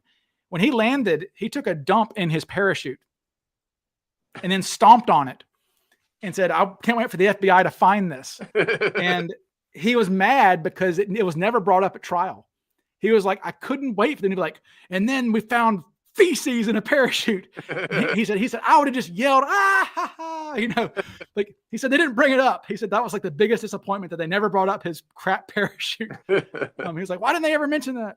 But Mac's a character, Did you meet McNally? I think you met him briefly, didn't you? I think, did you meet, because you were there at CooperCon with McNally. Did you meet him? Yeah. Yeah. Just an old con, he spent 38 years in prison. And it's like, man, you've served your debt to society if you spend 38 years for Can you give it up 38 years of your life? No. And what's sad is that Bill Mitchell almost started crying. You weren't there that day, I don't think, but Bill was on stage talking about the impact of Cooper. He's like, this was not a victimless crime. He's like, people like myself still think about it because he thinks about if that bomb had been real, if it had been real and it blew up, my kids would never have existed. My grandkids would never have existed. He goes, Bill's like, how many generations would never exist if this guy had killed me, right? Yeah. And because he got emotional, he said he went to Shanksville at the Flight 93 monument, and he started like getting upset. And he said a park ranger was like, "Hello, sir, you okay?" He goes like, "Yeah, but this is upsetting me because I was on a hijacked plane." And this park ranger goes, "You're Bill Mitchell from DB Cooper." He's like, "What?" He goes, "Yeah, that's me." She's like, "Well, I saw you on, she was a skydiver, this park ranger." And she was like, "Oh yeah, we know you, and anyway, but Bill was on stage talking about how it wasn't a victimless crime because all the copycats, people died. And the FBI killed people on a plane. There were guns. There was one copycat attempt in San Francisco that ended up with 3 people being killed, 1 passenger and 2 hijackers killed. pilot, a pilot was shot. I mean, it was ugly. Yeah. And, but he goes, look at Mac. He goes, Bill's like, look at Mac. Mac spent 38 years of his life in prison because of Cooper. And Mac goes, well, if it wasn't that, it would have been something else. Right. It's like, well, probably so for McNally. McNally, who, famously was convicted 4 times of hijacking. But we'll get to that at a different time. But did Larry Carr ever talk to Tina? No, I never did. Or Flo? I always took the position that at this moment, they're not going to help me understand anything more. And they have made it clear they wanted their privacy. But my position was they know where I'm at. If they want to have a conversation, I'd love to have a conversation with them. It's not because I didn't want to. I just didn't, interfere with their privacy. Now, if it come to a point where I had found an actionable lead that turned into something, then then I would have contacted them. Well, it's almost like why I discount. I mean, again, if you read the files, you see that Tina by 1974 is saying, I cannot remember his face. Flo in 76 says, I don't remember his face. Then there's a memo that Ron Nichols wrote in 77 says, hey, agents, don't bother these people anymore because their memory's gone and there's nothing to be gained from it anymore. Right. That was my position. And that's the position people have asked me. That I think the last live I did, somebody said, Ryan, if you could talk to Tina, what would you ask her? And I was like, I don't really know because I don't, I think the only thing I would really ask her is just some clarification on the drag bag. Because Richard Tusaw wrote the first book on Cooper, and the former FBI guy, Tusaw, and he interviewed all of them. He's the only person that I know of who actually interviewed every single Cooper person, all the crew. And Tina apparently told him, because it's in the book, that Cooper had a drag bag when he had his bag on a tether, and as he was walking down the aisle, it was dragging behind him a little bit, the money bag, when he was whatever. I'd like to ask her, is that true? Like, I assume it was. Like, Tusaw was a lawyer. I mean, I'm a lawyer. I mean, I'm writing a book on Cooper. Like, if I interviewed Tina Mucklow and I wrote something in my book that was false, Tina could say Ryan lied. Right? She'd say, well, I didn't say that. So, like, I tend to think it's real. It's real. And there are things about Tusaw that we didn't know until the files came out. And we're like, okay, well, that checks out. Like Cooper checking the packing cards. I don't trust any of those stewardesses. Why? They're just girls. Like, why would they? Again, people don't realize this, and you know this. DB Cooper was not DB Cooper that night. He was a skyjacker. Like, they didn't know what this case was going to become. Right. They thought the guy might be caught 2 days later. So why would they be conspiratorial? I have something to hide. I'm not going to tell you. I mean, no. It's it's like, I don't know. So, okay, people keep saying, do we know everything that the FBI knows regarding Cooper? I mean, is there anything that you can think of that, like, I don't have in my book that needs to be there or anything? You've read it.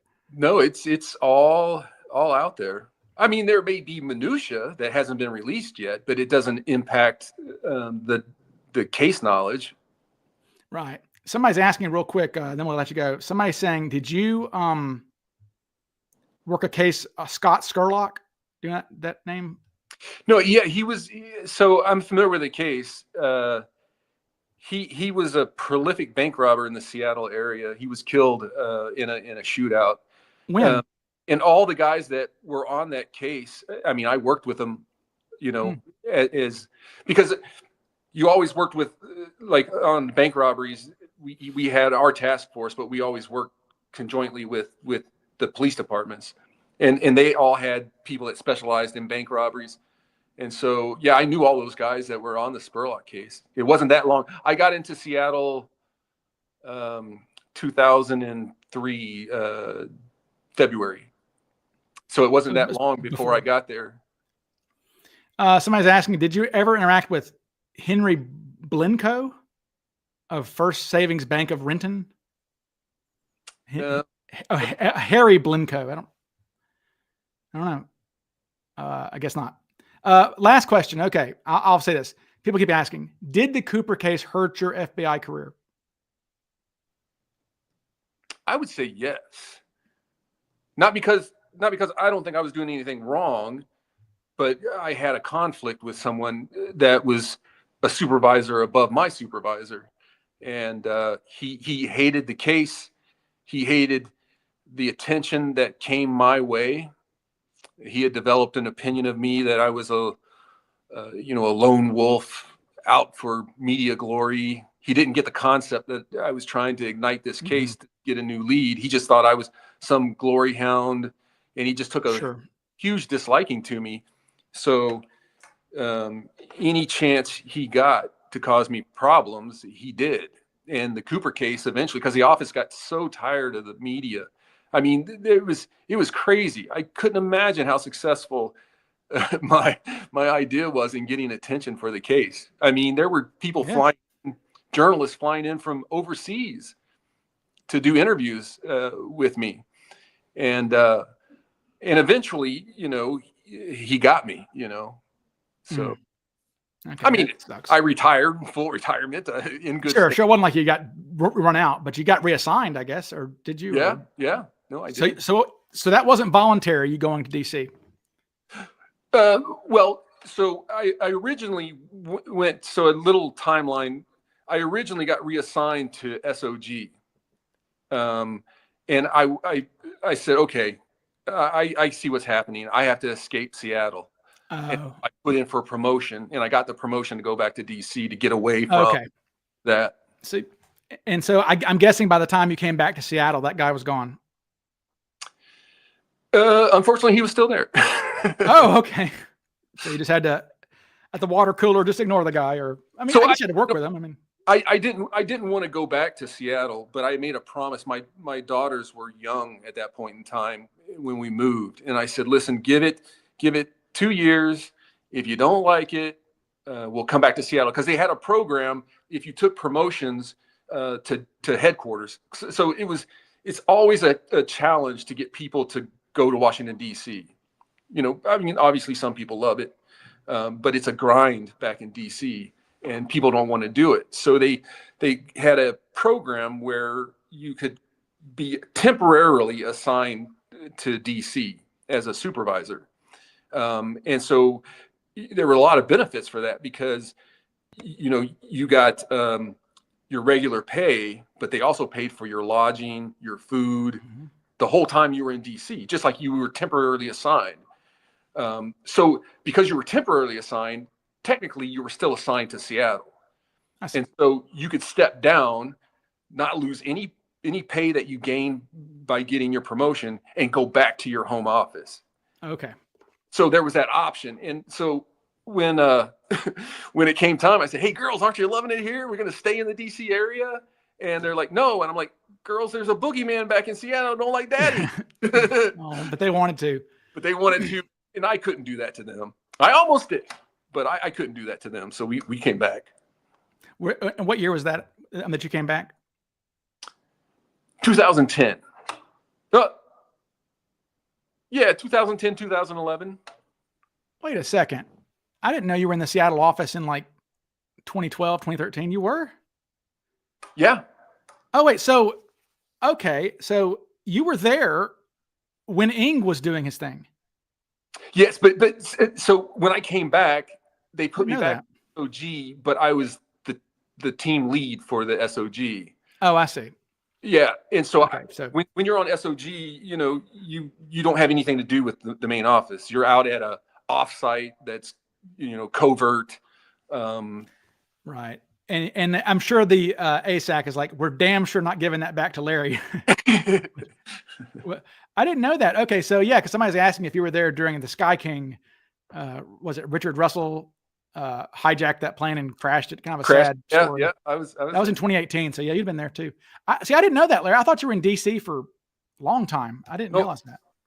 Just short of 2 years in DC. And you're, am I right in thinking, were your daughters college athletes too? Volleyball. Yeah. Volleyball. Yes. Okay. Yeah. You athletic. And was your wife an athlete too? Equestrian. You?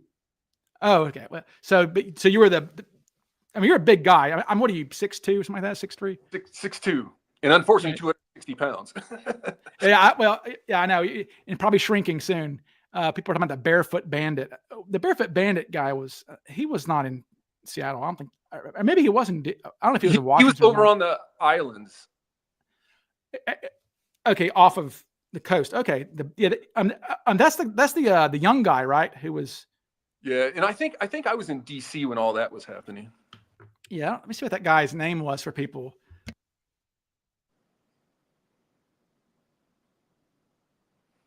Oh yeah, Colton Moore. That's it. That's it. Yeah, he was. I don't think he spent that long in prison. I think they were like, it was kind of like a catch me if you can thing. It's like, look, we understand you're kind of a genius in a way, and you're not trying to hurt anybody really. They take that into account. Young people definitely take that into account.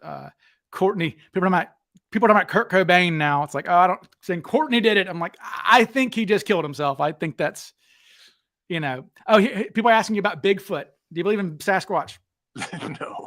No. Oh man, you hurt my heart. I like Sasquatch. Man, look at a map. I mean, like the whole, you go from British Columbia up to like Alaska. That's a lot of land. Well, I like the idea of Bigfoot. I just don't think it's. Yeah, I know. It's like, I know. Well, I mean, Bigfoot's more realistic than like Loch Ness Monster or something. I mean, because gorillas weren't even classified as gorillas until like the 1850s or something. So I mean, it's possible, but yeah, I agree. Somebody's saying, Wendina, this is Milton Vordal's granddaughter. Did the Seattle office ever work on Strippergate? I don't know what that is. I'm related to the Furfaros. I have no idea what Strippergate is. Okay, sorry. Somebody's asking, did you work the McMillions case? No. I didn't know if was that in Seattle?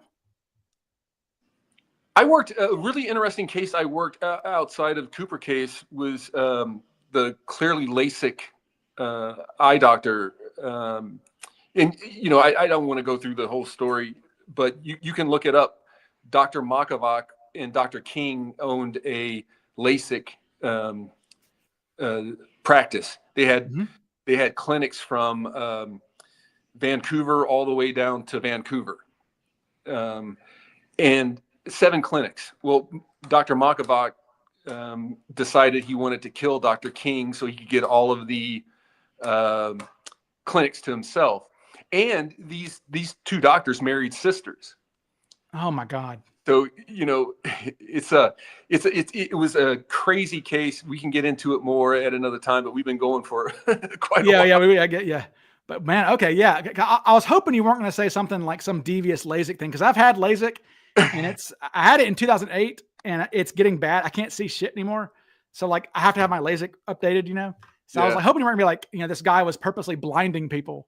No, if you it involves Russian hitmen and. Google that, people. I'm gonna Google that. It's called Google. It's a really interesting case. Seattle LASIK hitman. Clearly LASIK hitman case, or Dr. Makavak and Dr. King were the 2 involved. Yeah, Muckin Foron, nice name there. Said Dr. King did my LASIK. So okay. Well, geez. So anyway, on that note, I'll let us go. But okay, folks. Well, thank you for Larry. We've spent three and a half hours, man. This is awesome. Wow. I appreciate you. I know. But I can just talk. We can just talk. But anyway, y'all, this has been really good. I really appreciate Larry doing this, and we've gone on long enough. Everybody's saying thank you, and I will end it there, people. Good night, Larry. Thank you a lot. Good night. All right. Bye.